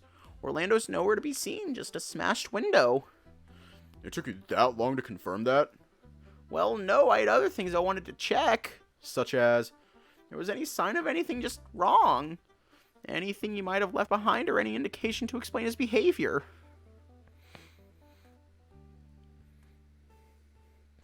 I thought it was pretty clear from my retelling of events, Roswell. Well, sue me for wanting to see if there were any clues. Most I can confirm is that Orlando's probably bleeding. He did jump through a window after all. From how he jumped through it, the amount of splintering in the glass, chances are it's maybe only a few minor cuts. Deep enough to draw blood, but probably not that debilitating or life-threatening for sure. Yay! Beyond that? I wonder where he'd go. It's not as if there's many safe places around here, and he knows his father is out there. Which means whatever he saw was worse than facing his dad? Didn't Thanatos say he was preparing him for something heroic? How is running away heroic, or even jumping through a window? I have no idea. Sal, how are you feeling about all of this? Confused and concerned. Why? Is there anything I can do or say to help? Thought about it for a few moments before shaking his head. I do not believe so. Unless you can perform a miracle, it's now up to fate to decide what happens. Then he wandered away with his head low. Dave, maybe we should try and get some sleep? I don't think I'll be sleeping, not now that Orlando is missing. Did you want to go looking for him? I don't know what I want anymore. I just know that I have this feeling deep down. What kind of feeling? He had the Heen's baby pics. He wanted to show Dave's baby pictures to his dad. That's what Orlando's wanting. What kind of feeling? A bad feeling. A feeling like the world is about to end. You don't have faith? I don't think faith is going to cut it anymore. Much like Sally wandered off, my goal was to find a quiet room and wait things out. I hadn't been given a job outside of finding Thanatos, and even then I didn't care. There was going to be a fire, people were going to be in danger, but I was done. I wanted it to be over. When I sat down, I closed my eyes to pretend to sleep. I knew I wouldn't actually fall asleep, but maybe if I pretended well enough, it'd happen. I was lucky. Maybe things would be over by the time I woke up, too. I sat up suddenly, having passed out for a time. How long I wasn't sure, but I could hear yelling. It was Tyson from the sounds of things, but I could hear a couple of other voices in the mix. Dive? Yeah? Dean breathed out, looking back towards the foyer before gesturing for me to follow.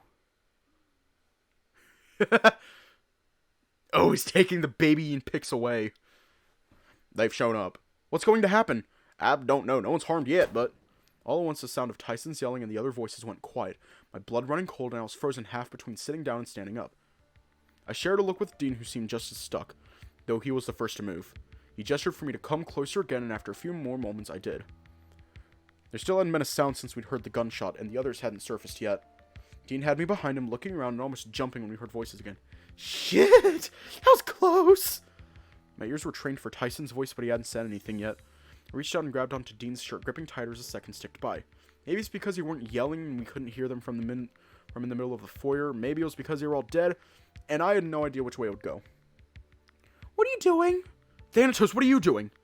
Seeing what you two are doing, obviously. You're the only two still inside after all. Wait, everyone? Everyone, for now anyway. But only Hollis and Taz are meant to be outside, right? Sure, but factor in Orlando jumping through a window, Roswell being a slippery bastard, and Sal just wanting to make sure people are alright. And I guess Benson, too. Speaking of, actually...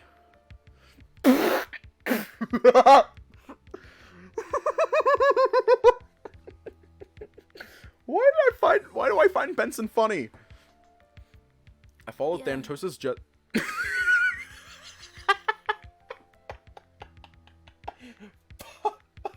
Suddenly, Benson. Hello. I followed Thanatos' gesture towards the unbarricaded door, and sure enough, stepping through it was Benson. No worse for wear. Gentlemen. It's time to drink water. It's time Benson? to drink water. It's time to drink water. It's time to drink water. Yeah, Benson's back. Was about to wring that rabbit by his neck. I think he's a hare, actually. Like it makes a difference. Truth be told, in this specific instance, it doesn't matter too much. I know Oswin rarely considered the specific differences. I looked past the three of them and saw Roswell lingering in the doorway, looking out into the yard, but no sign of Haas. Haas is still outside talking to Dominic, and I believe Jack has made himself scarce after I shot a device out of his hands. It was impressive. You saw it happen? Did what the rat said and backed Haas up. Jack seemed ready to blow the bombs up then and there. I'm surprised you didn't hear Tyson yelp. Hey! Haas seemed to need a few moments to compose himself after hearing the gunshot, but Dominic seemed to give him room to breathe. It doesn't feel right leaving them out there, but if Haas says it's alright. What are they talking about? I was hoping someone could fill me in. I've only just come back after all. Where did you go? At the request of Roswell, I sought us passage down the mountain, though I may have come up somewhat short, warranting my return here instead. You couldn't find a way off the mountain? That is a complicated question to answer, but I shall do my best. So it's a no. It's hardly a yes, either. There is a route off the mountain within the depths of the watermill, though it's frequented by a dragon with a bad temperament. Memphis. Indeed. If he was here, could we not go there instead? With how readily trapped it is, while we could go there, there is no safe way to ensure we pass without setting off his traps. So you didn't make it off the mountain after all? I didn't say that, but there is no help coming. No? The police are, regrettably, within Memphis's back pocket and are not willing to intervene. We're to come out of this unscathed, we're to do it alone. But that sounds awful! Please tell me that there's some level of plan in light of this. Oh, there's a plan. Not a great one. Oh, good grief, that rat is still around. Benson did the polite version of, oh god, this bitch. That is something that my grandmother says. That is something my grandmother says. Yes, he's still around. Didn't miss me, Benny boy? Roswell, save me from having to converse with the rat. What's the plan? Haas is currently trying to get Dominic on side before Memphis arrives. If Tyson wasn't out there as a buffer, we'd have a couple dead by now thanks to Benson's return. Getting one bear on side isn't a plan. Apparently there's going to be a fire. A fire? Are you implying we fake our deaths? No, we need to deal with all three of them and come out unscathed. That's our way out. I watched as Benson's eyes went over to the barricade and he shook his head. You're intending on trapping us inside of a burning building. I fail to see the rationale in such an act. You're more than welcome to head on out there and put the lives of everyone here at risk, Benson. I beg your pardon? You heard me! The amount of sass. We have a bigger problem anyway. Orlando's missing. Oh, right, yeah, Orlando's missing. He jumped through the window. And this was part of the plan? Sure, why not? Real convincing, Thanatos. So Orlando's now out there with Jack. Shouldn't we? We might not be able to, Dave. Haas, how did it go? Did you secure an ally in Dominic? If I'm being honest, I have no idea. What do you mean? I asked him what he was getting out of doing whatever it was he and Jack were up to. He said he was getting paid, and I asked if it was enough. And? Apparently, yeah. Unfortunate. But something came up about him and Jack. Oh boy, here we go. What about him and Jack? Are they, Roommates, perhaps? Yeah, sure. Roommates. Anyway, it's clear that Dominic doesn't want Jack coming to harm in the same way he wants an easy job. Which means he's willing to keep out of it with Jack, so we just have to deal with Memphis. More like if Jack's in danger, I think we can count on Dom stepping in, for better or worse. If it's something we can use, but doesn't assist us with Memphis. Speaking of, we should barricade that door and take our possessions. Positions? He's coming, Dave. Soon. Oh my god, they were roommates. And they were roommates. Dean grabbed Sal and they started moving things from a side room in front of the door. Tyson jumped in to help with Roswell looking up at the ceiling. Thanatos, what happens when he arrives? We hope we're on the timeline where we survive. It felt odd just standing there waiting for something to happen. Benson disappeared again, taking with him Tyson to prepare. Haas was pacing and eventually was stopped by Sal. Dean and Roswell were keeping watch at a door each, leaving me to just wait. Two bros chilling in a hot tub, no feet apart because they're very gay. And so we waited. Thanatos was almost as still as I was, standing next to me on the floor just watching as people moved around. Eventually we were all situated in the foyer, half of us on the stairs, a couple of us by the doors taking cover just in case. None of us dared speak, and if the way out wasn't blocked off, I was certain at least one of us would have run away.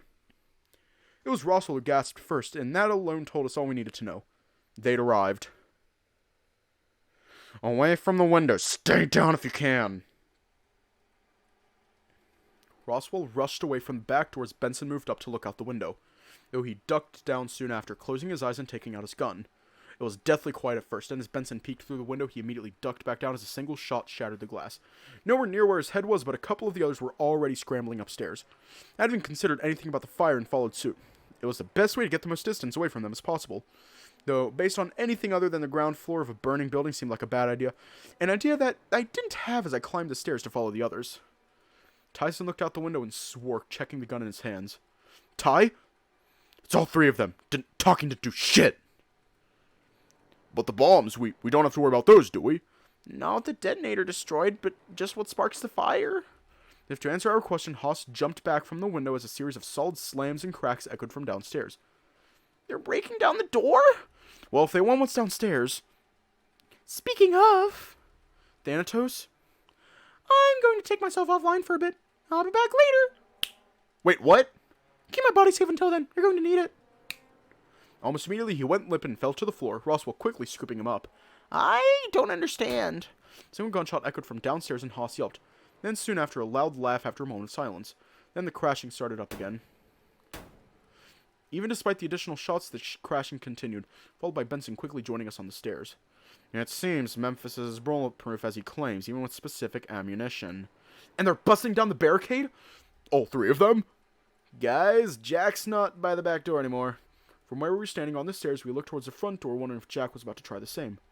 Our priorities are taking down Jack and Dominic. Tyson, if you see a shot, you take it. He looked over to us, looking from mad to stunned, eyes flicking to the gun in his hand. I recognized that expression. He was having doubts. Enough! A growl followed by what could only be described as a miniature explosion happened next, the furniture by the back door splintering and spreading across the floor. The pieces of wood and alike were smoldering, if not already on fire, blown away as if the barricade was nothing more than a minor inconvenience. The heavy pair of footsteps moving through what pieces of the doorway remained made me tense up. Almost immediately I saw a familiar shade of red. I yelped as a shot zipped by my ear, narrowly missing the bear as he stepped into view. Almost immediately as the shot rang out, Memphis had his gun on Benson, and Benson had his returned almost by reflex, but neither was firing. The hell's that for? Now, no need to kick up a fuss, just go grab the kid. We all quickly looked at one another, but as Dominic made a move, Tyson took another shot, grazing his shoulder. You give him the gun, Benson? Poor kid looks spooked. Come on, I'll give you a free shot if you like. Anywhere you like.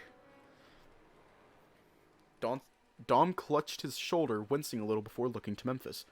Boss, shouldn't we? Where's the rush? The moment any of them moves, they'll get shot. The only reason Benson here hasn't gunned you down with him looking down the barrel of a gun already.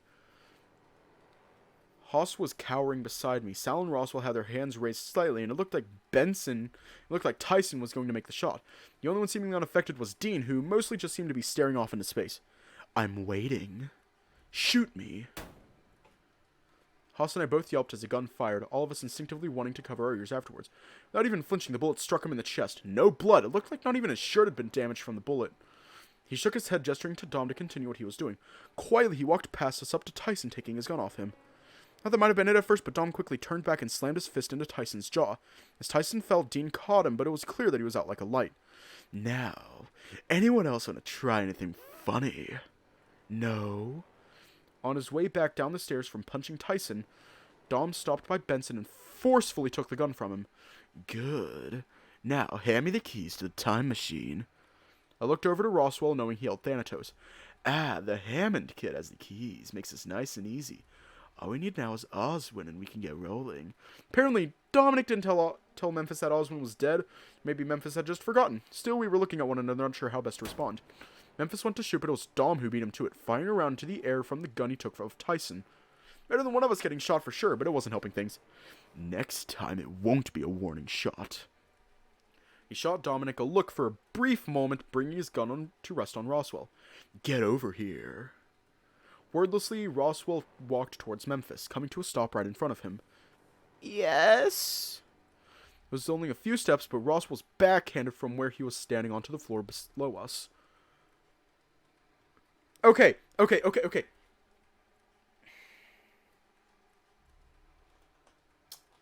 Roswell is already suffering. Why the... I need to stop myself.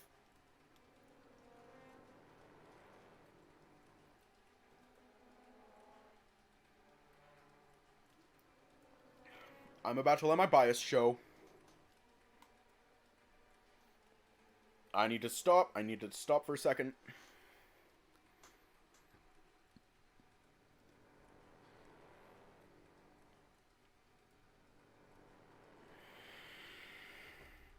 Now, I'll take this one with me in light of the old guy not being around. Anyone else want to volunteer? I looked to Haas cowering behind me.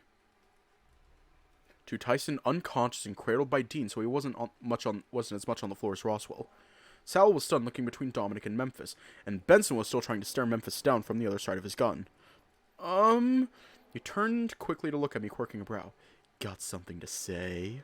Oh, I remember you now.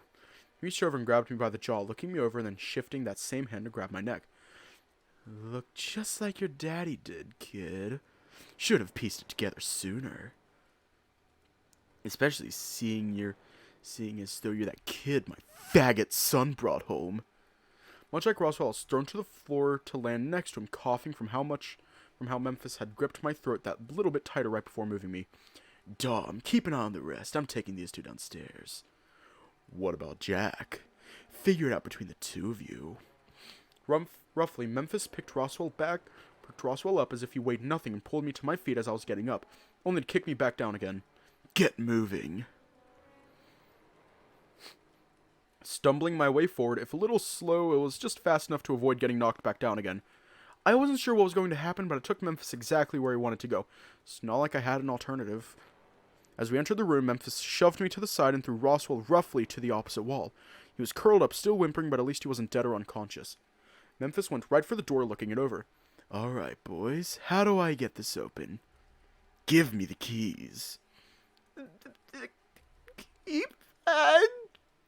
Roswell struggled to get up, pointing towards the very thing he was talking about. You need the password. Well, what is it? I don't know. Do you know Roswell? Memphis looked between Roswell and the door briefly before marching right over and dragging Roswell over to the panel. Open it. I can't. Roswell soon had Memphis's gun at the back of his head, but he didn't budge, at least at first. His hand shook as it rose to the level of the keypad and he slowly started putting things in.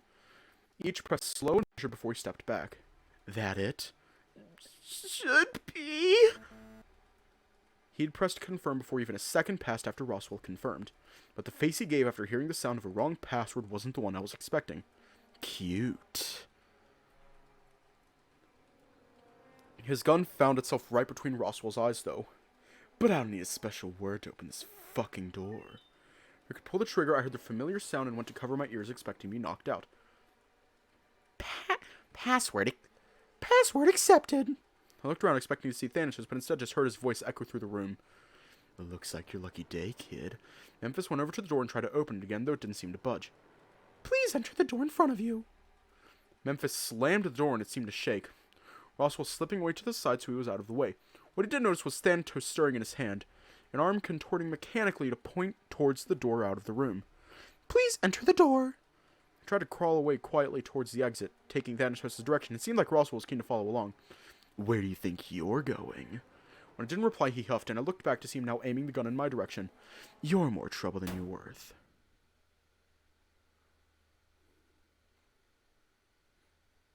I remembered hearing the gun. I remembered how it echoed around the room for just how small of a space we were in. Not to mention how loud it was. No doubt it would have caused some alarm upstairs. The smell of blood filled my nose, the searing pain running along my body all at once, the coldness of the floor below me. I could still register these things. But if I could, there was no way I was dead, was I? Not that I could speak to find out, nor was there anyone to really talk to.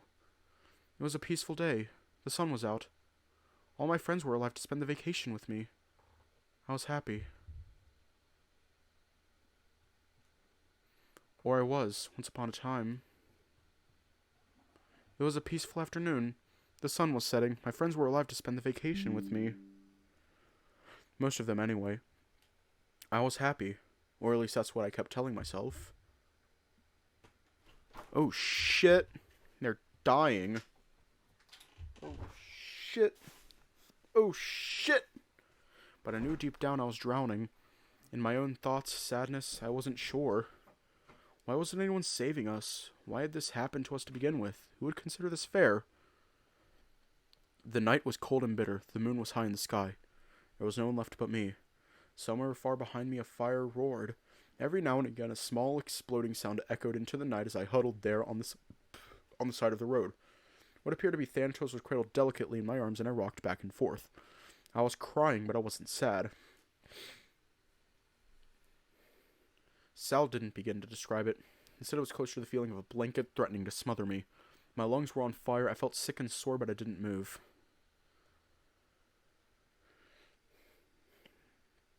Was this what fate had in store for us? Was this really how this had to go? Was there no chance at just something happier? I was aware that I was somewhere dark now, alive or hallucinating. I didn't know, but I was still on the floor. There you are, Dad. What's going on? You should probably get up, son. You've been sleeping for too long. Sleeping? No, what? Get up, Dave. Huh? I said, get up! All at once, everything came back into view. I was still feeling out of it. What had happened? Where was I? We've got to move, now! Tyson was dragging me up by the arm as I looked around the basement, but the only thing ringing in my ears was pained yelling coming from inside the room next to me. Ty, what's happening? That fucker's going nuts in there. We heard the yelling and I ran down here to find out what the fuck was happening. And Roswell? Yeah. He started moving me towards the stairs before answering, almost pulling me along so we were running. Passed him on the way down. Seemed out of it. Had the rat with him, though. When we got back upstairs, there seemed to be a face-off of some description between Dean and Dominic. Though they weren't doing anything more than growling at one another. Thankfully, Tyson also let me go, but I quickly turned to him with a frown. Are you alright? Didn't Dominic punch you unconscious? I'm not apologizing for that. Any decent person would apologize. Good thing I ain't decent now, huh? Okay, yes, we get it. What the hell's happening downstairs? Memphis tried, and Roswell, well, whatever's happening downstairs, the boss is having a time of it. He sounds like he's in pain. Good. No, not good. He's going to be pissed. Where's Jack or Benson even? Benson left to go arm himself further to find a solution to, well, Memphis. Sal stepped up as Tyson peeled away from me without having answered my question to him before. As for Jack, no idea. I haven't seen him since you guys disappeared downstairs. Well, what do we do now? We have to kill Memphis, somehow. Roswell stumbled in from a side corridor, though I didn't see Thanatos with him. I don't know how, but he needs to go. Good luck. Even trying will just piss him off, so if you're going to try, you better do it. I think Thanatos is keeping him restrained for now, but... Another roar from downstairs echoed up the staircase. Is there anything we can do? In the back of my mind, I remember the fire. Whatever happened in that memory, Memphis hadn't died yet, but it was right here in this room that I saw him. Was Thanatos lying? Was he misremembering? What was going to happen? Well, you saw just shooting him isn't going to cut it. Dom, why haven't you killed us yet? I don't want to have to deal with it. That's the only reason? Jack wasn't convinced, and if we haven't seen him yet, I figure he's just waiting till someone leaves the house to stop you getting away. What if you went? You think he listens to me? He must be a bad roommate. Huh? Oh, is he not? What are you talking about? Haas, what did you tell them? Haas just shrugged and left it there, not elaborating further. So we can't leave, we can't keep Memphis roaring like that forever, so what do we do? Not to mention Orlando is still missing. The boss's kid? You and Jack haven't seen him, have you? If Jack got to him, I'm sure he would have heard something. I haven't done anything to him. Hopefully he's okay. If it's quite alright with you, gentlemen, I believe I may have a solution. A solution to what? Our dragon problem. What do you have in mind? Dominic, I believe you had bombs set up around the place. That's right. Would have been useful if you still had the detonator that's totaled after you shot it. Well, can't have an unknown individual having access to explosives now, can we? Suppose not. No, I would like my gun back, if you so please. I'm rather fond of it. Oh, right. Sorry. Hey! Tyson's protests went ignored as Dom handed Benson's gun back to him. Upon receiving it, he immediately checked if it was still loaded. Nothing remaining. Not taking that risk again. Were you planning on informing me of this? Probably not, if I'm being honest. You're threatening Dominic with a lot less hostility than I expected, Benson. It's a compromise. Until this is over, I will hold off on anything, given thus far things are proceeding well enough. No one has died since their arrival, and made better by their boss being incapacitated too. And then after? All bets are off, I'm afraid. Ruthless. I like it. As I was saying, though, the explosive planted around the house should serve some use to us, however. While bulletproof, I doubt Memphis has a constitution to survive point-blank explosives. I know I said I liked ruthless, but this is the next level of extreme. I don't think we have a choice, unless there's a way we can somehow trap him somewhere and poison him. I don't believe poison would be all that useful to us if what Orlando has told us about his own biology. I'm guessing you're talking about how the boss can drink like a fish. Somewhat. Drink like what? Can I trouble you to go retrieve those bombs, Dominic? I fear if any of us leave, Jack may be a hindrance. Sure, I can do that. Not that I'm opposed, but why are you so willing to kill your boss? Is this easier somehow? Sometimes it's not about what's easier. It's about what's right. It's about what's in my best interest. Fuck the difference between right and wrong. I suppose I will have to do. We've been doing this for almost 2 hours. We are almost done, I think. Dominic turned immediately and started to stomp towards the back door, disappearing out into the night. So what? We're just going to put the bombs around Memphis downstairs and hope for the best? That's the best option we have currently available to us. But the fire? Maybe we had to just let it play out. Maybe we had to avoid what I'd seen at all costs. There was no way of knowing which was the way forward, but it looked like Roswell was equally confused. We'll need to evacuate then, right? Indeed, though with Jack in the woods, it's hardly a safe bet, not to mention that someone needs to remain behind at the very least to plant the bombs. Dominic won't do it? I would rather not take that risk, and I doubt he'd be willing to be caught doing something on the sly like that anyway. The complications would be messy. So who then? I'll do it. Sal, you wouldn't. Someone has to, and outside of Orlando, I imagine that I have the most experience around Memphis. At least of the people not working directly for him. Shouldn't I do it? I believe Sal is the point. Should anything go wrong, I don't think you'd fare very long against a rampaging dragon, which would only warrant sending someone else. And while Jack is unaccounted for, me as a buffer there works best. Really? There's no other solution? There was silence. No one else was looking to volunteer or could realistically fill the role better than Sal could. That decided, and with Memphis yelling still downstairs, we just had to listen and wait until Dominic came back. How long could he remain like that? What was Thanatos doing to him anyway? They were questions that I had until his yelling started to die down. Dominic hadn't returned, and everyone else seemed to pick up on the lack of yelling coming from downstairs. You don't think he's... There's no way to know. Hide just in case. I'll start by trying to secure us a way out. Benson started to move towards the front door. Dean, along with Haas and Tyson, started to rush into adjoining rooms. Roswell didn't budge, neither did Sal.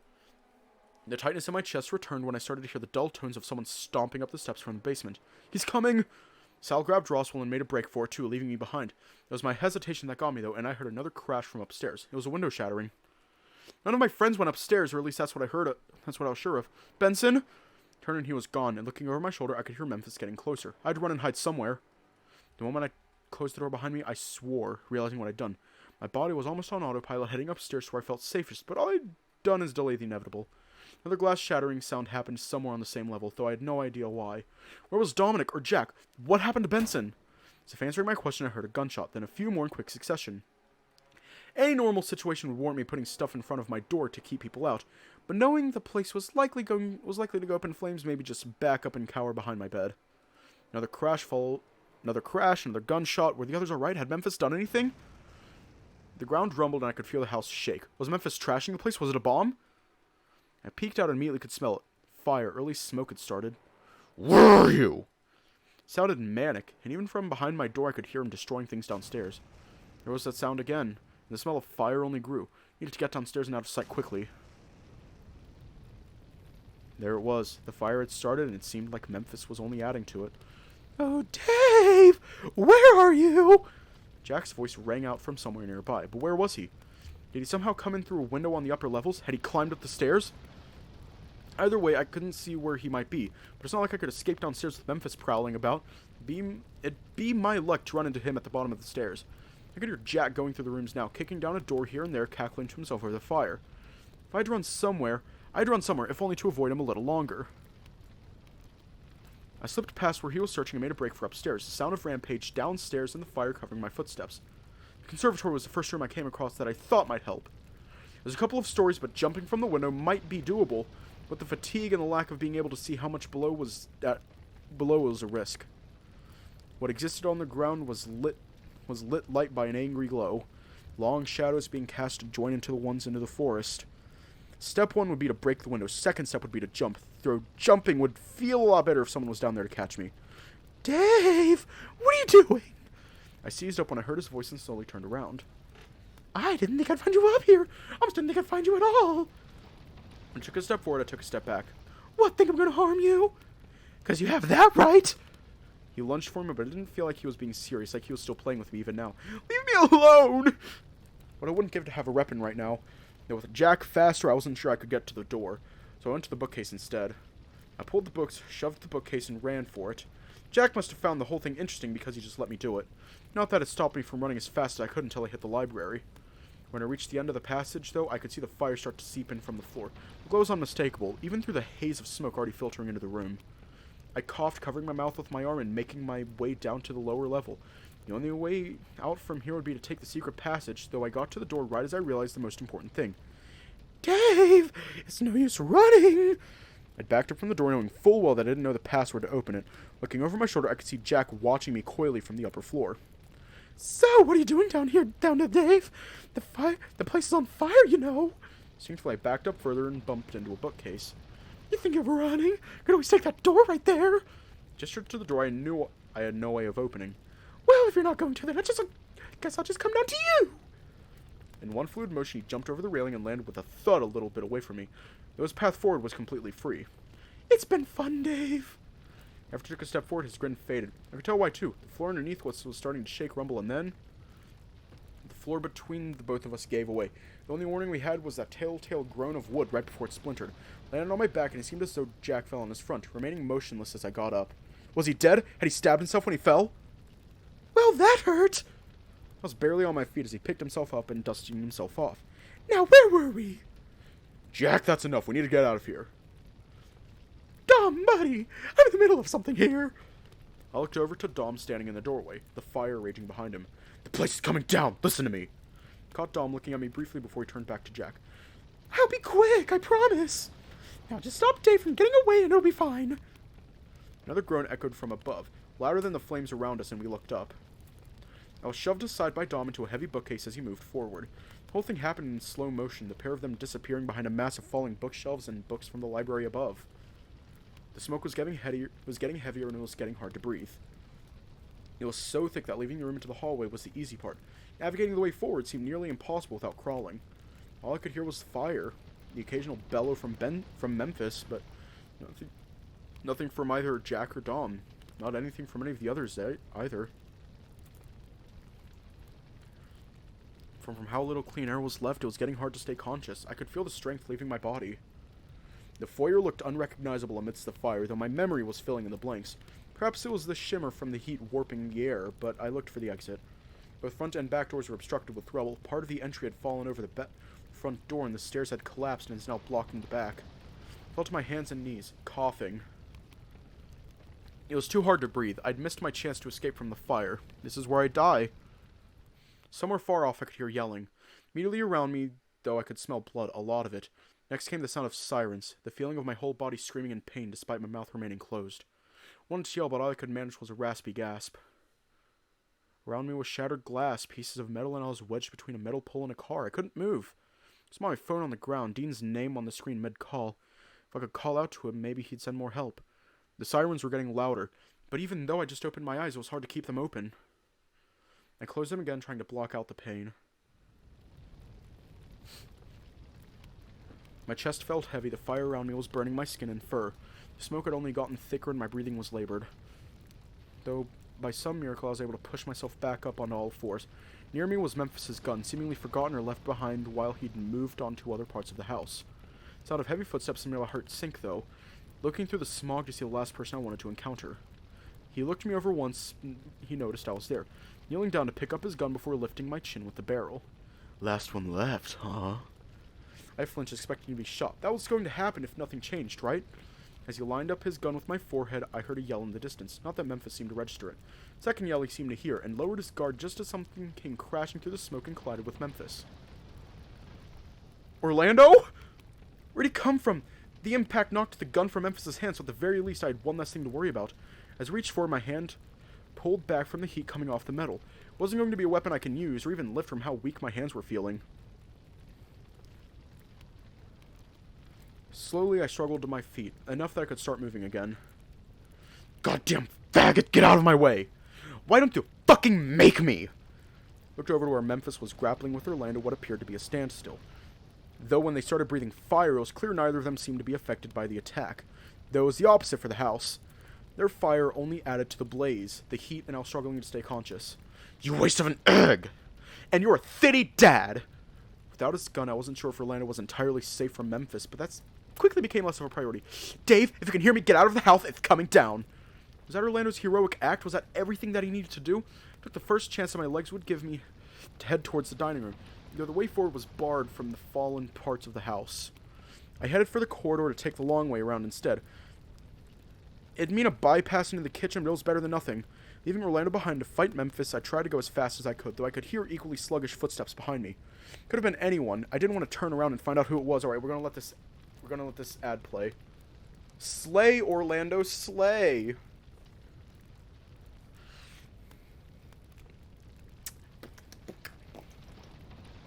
On my back.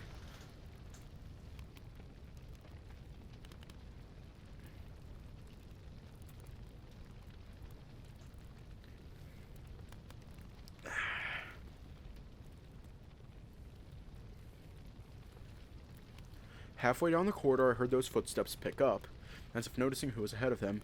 Faster and faster they picked up until I was thrown into the wall just outside of the kitchen, crying out for my body hitting something currently on fire. Hey, Dave!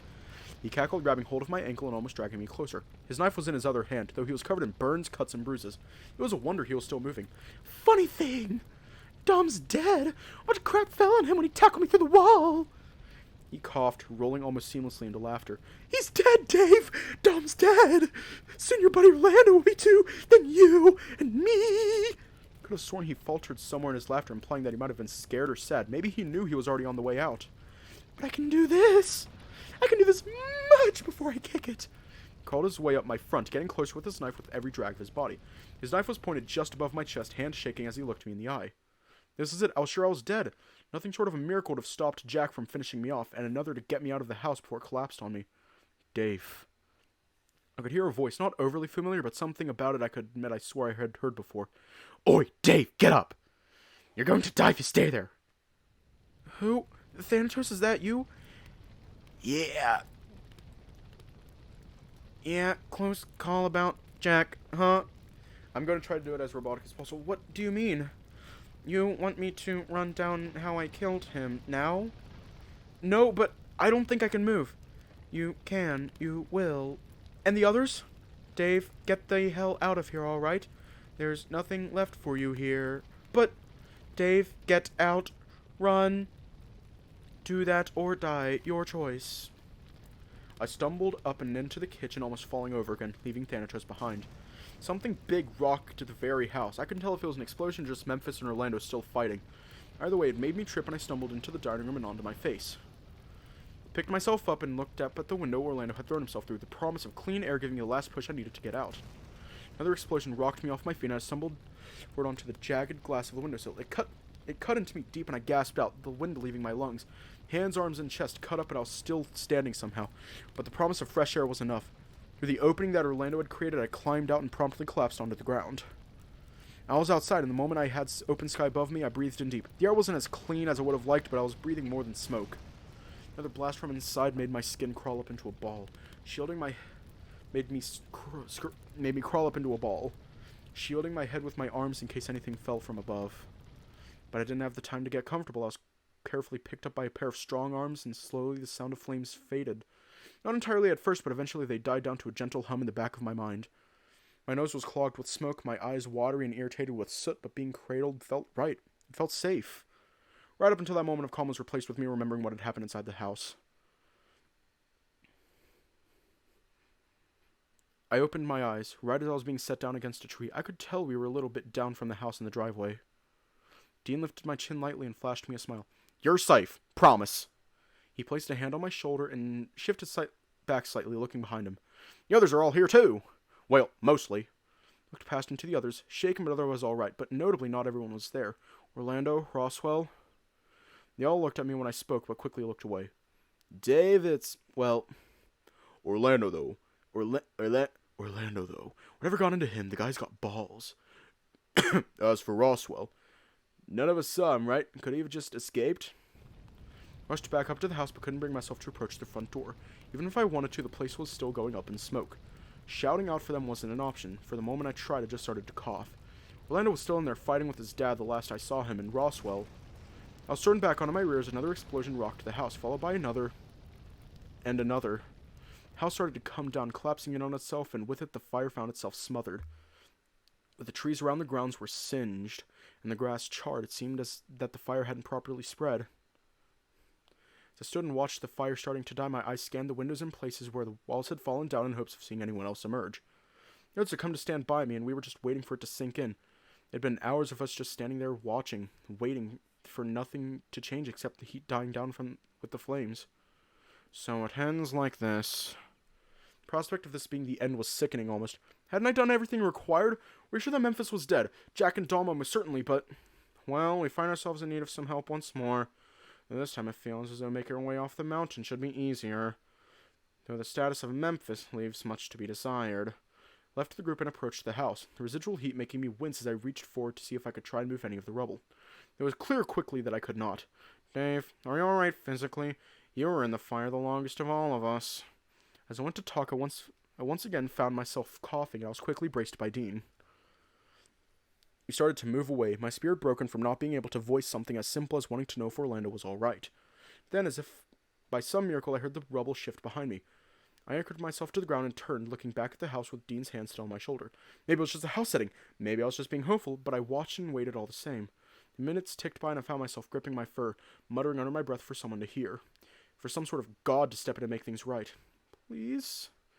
Then and there the rubble moved some more, my breath catching in my throat.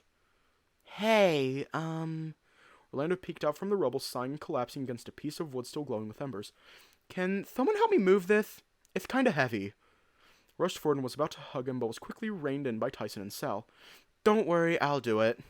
Took him some effort, but eventually he stepped out of the house and promptly dropped so he was sitting down. "Someone remind me never to do that again."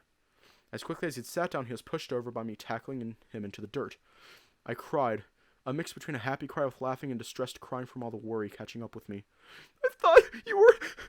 I thought..." He patted my back as I started coughing again, sitting us both back up. "Orlando, buddy, what happened in there? How did you..." "Survive?" "Fireproof." "Yeah, but the house came down on top of him." "Houseproof." "I'm not health-proof, but fireproof, yes." "Which means Roswell?" I don't know." I looked over to Dean and Benson as they set off to check the perimeter. "But Dad, he's dead." "Dead? You're sure?"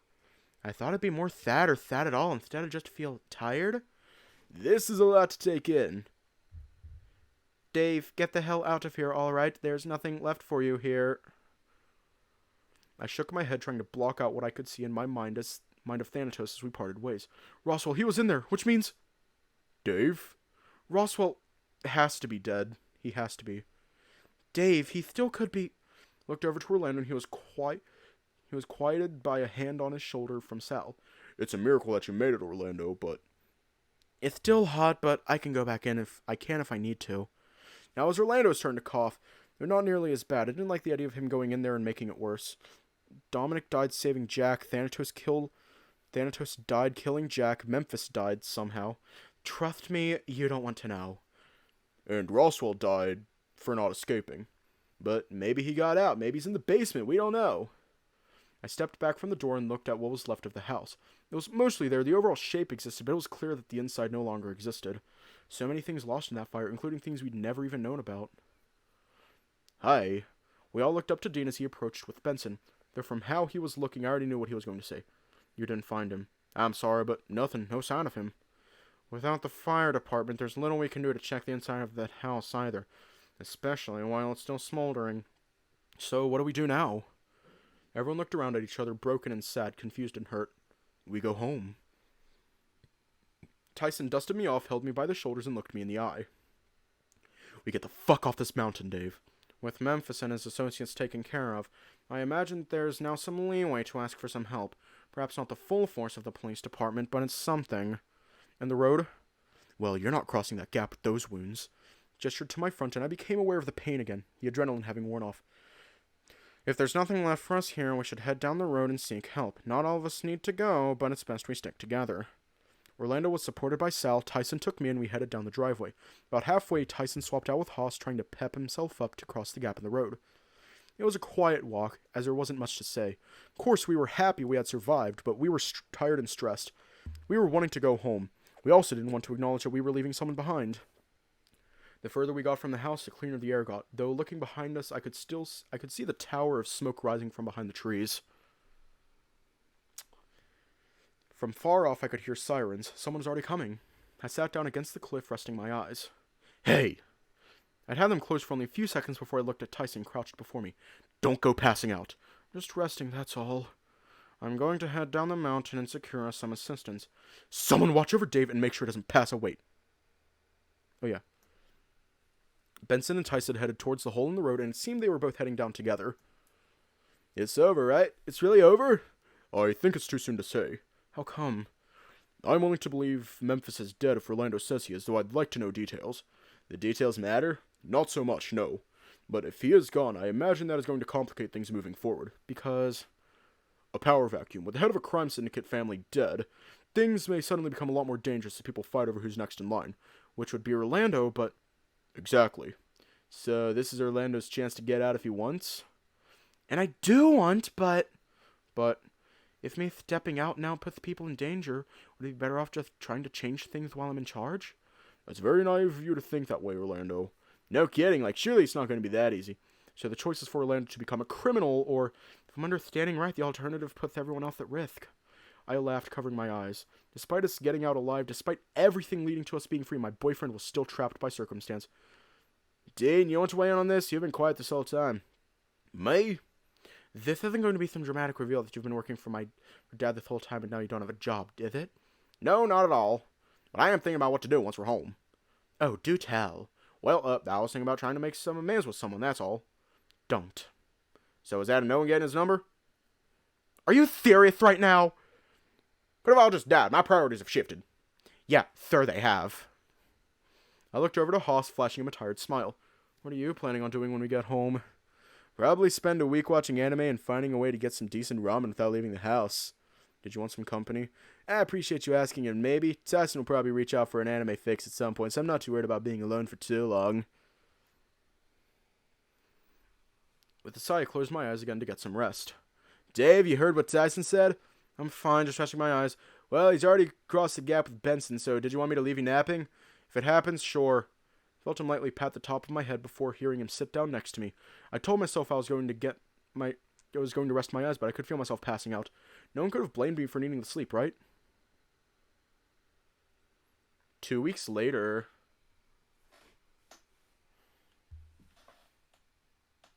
Oh. Since getting off the mountain, things had been rough to start. The fire department had come to tend to what remained of the fire. The police had questioned all of us, and the paramedics made sure we were all alright. For the first time in a long while, I could tell Mom was worried, though she didn't say anything as she checked me over, commenting on how my stitches had been done and such only came as a passing comment one night she was home for dinner. It had been 2 weeks since we got off that mountain and a week since Roswell's funeral. Everyone was in attendance minus Orlando, though I got the message explaining how things were playing out at home. When the news got out that Memphis was dead and that Dominic and Jack also died, things went crazy. People started asking him what to do. People started arguing if he was fit for the job. It was just chaos. In a rare moment of lucidity, his grandpa managed to calm things down for a bit, though it was more the reminder of his presence.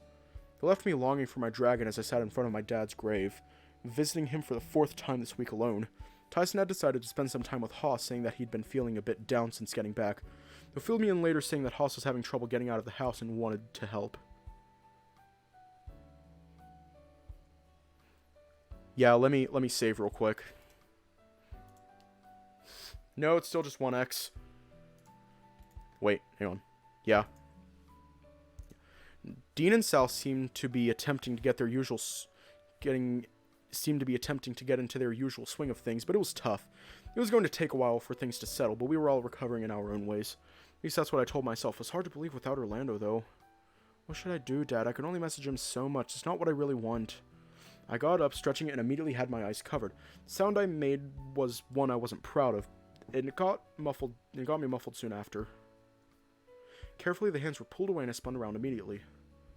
Though he beat me to the punch, picking me up in a tight hug. Dave! Orlando, what are you doing here? I wanted to see you! He kissed me firmly before setting me down on the ground, lightly stroking my cheek. I'll probably get in some kind of trouble or cause a bunch of problems at home, but you know. Fuck what they think. Orlando, please don't swear in front of my dad. I stepped aside and gestured to the headstone, and he hung his head slightly. Sorry. Don't worry about it. He'd understand. Plus, we're not at the dinner table, so I don't really know where the rules go. But still, thought I'd find you out here. I was going to head right to yours, but if I was going to run into anyone, I'd rather be you over Tyson. What's wrong with Tyson? Nothing, but he's not my boyfriend. We're still, even with everything going on at home, you still want to? It's not going to be easy, but I'm going to make this work. Oh, good. I hugged him quickly and he cuddled me close. The last 2 weeks faded away into a fleeting moment compared to the lasting warmth that came from my dragon's hug. He was sure we'd make it work, then I was willing to try. While we're here, let's go visit Rothwell, too. Sure, his grave is just down. Looked down to where it was and saw 2 familiar-looking visitors. Huh. Orlando was already walking over, though, and I jogged to catch up. Hey, Benson. Benson looked to Florencia, stroking his mustache. Would this be Orlando by any chance? To what do I owe the pleasure? I'm sorry, have we met? This is Florencia, Roswell's mom. Oh, I'm so sorry. Don't be, dear. Everything is all right. In a manner of speaking, though I'm surprised to see you without an escort, Orlando. That's because I snuck out. How exciting. You're not going to get in trouble for doing that, are you? Nothing I'm sure Mr. Sinclair can't handle if we're to go to court. I don't think it'd get that dire. It's a nice safety net to have anyway. Florencia, perhaps now is a good time to address that matter you wish to bring to Dave. What a great idea, Benson! She quickly retrieved a familiar-looking piece of metal out of her pocket and offered it out. It was Orlando who took it up. Thanks, but no thanks. Orlando, we don't really want to keep playing this game. It's already over. Even if you provide us, which is this, Sagittarius? Right you are. Is Sagittarius important? It's a mutable sign of fire. Yes. Consider Dave and I in the same boat as far as not knowing what that means. Mutable signs are those of change, Benson, accompanied by Gemini, Pisces, and Virgo. Meaning? This is implying some sort of nonsense I want no part of. And what does Dave think? Does the cryptic message make you wonder what I'm trying to say? A little. Trevor, please don't engage with the crazy woman. Orlando, remember that's Roswell's mom. I assure you both that I'm quite sane, just quirky. Though I think my husband finds it endearing. Worrying as well, if I may be so bold. To expedite things along, knowing full well your boyfriend doesn't seem to entertain me, Dave. Consider going ahead just what choices are available to you and what consequences come with them. She looked to Benson briefly before turning back to me. Perhaps you can save certain people from meeting an untimely end or any number of things if you open yourself up to the possibility of change. I took the medal from Orlando and looked at the arrow engraved on its surface. But for the time being, I think it's best we left. I'm sure the two of you have much to talk about without us being in the way. Best of luck! She half skipped past us and down the lane towards the exit of the graveyard, half leaving Benson behind. My word.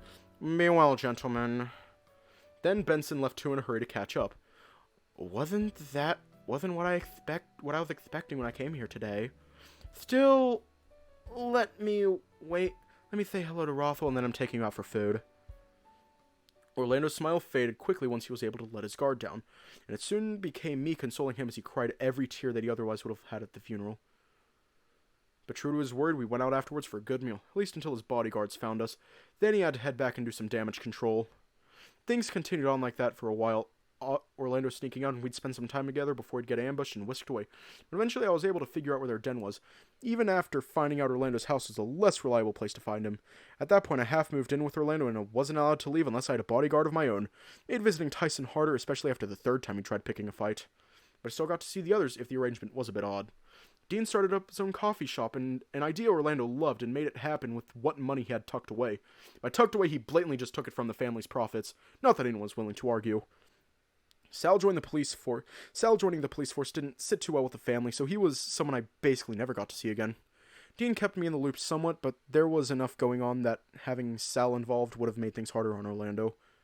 Haas got himself a boyfriend. From what I heard from Tyson on our weekly dinner together, he was happy.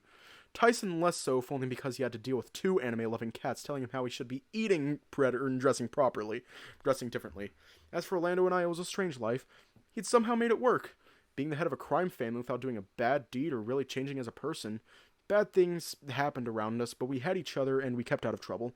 Strange but happy, from the day we got married to every day we got to grow old together. And I couldn't ask for more.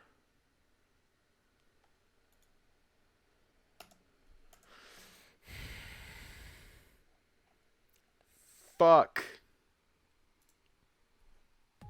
So there's still A, C, E, and F. Yeah, there's 4 more paths. But we're going to take a week off. We're going to take a week off of this game.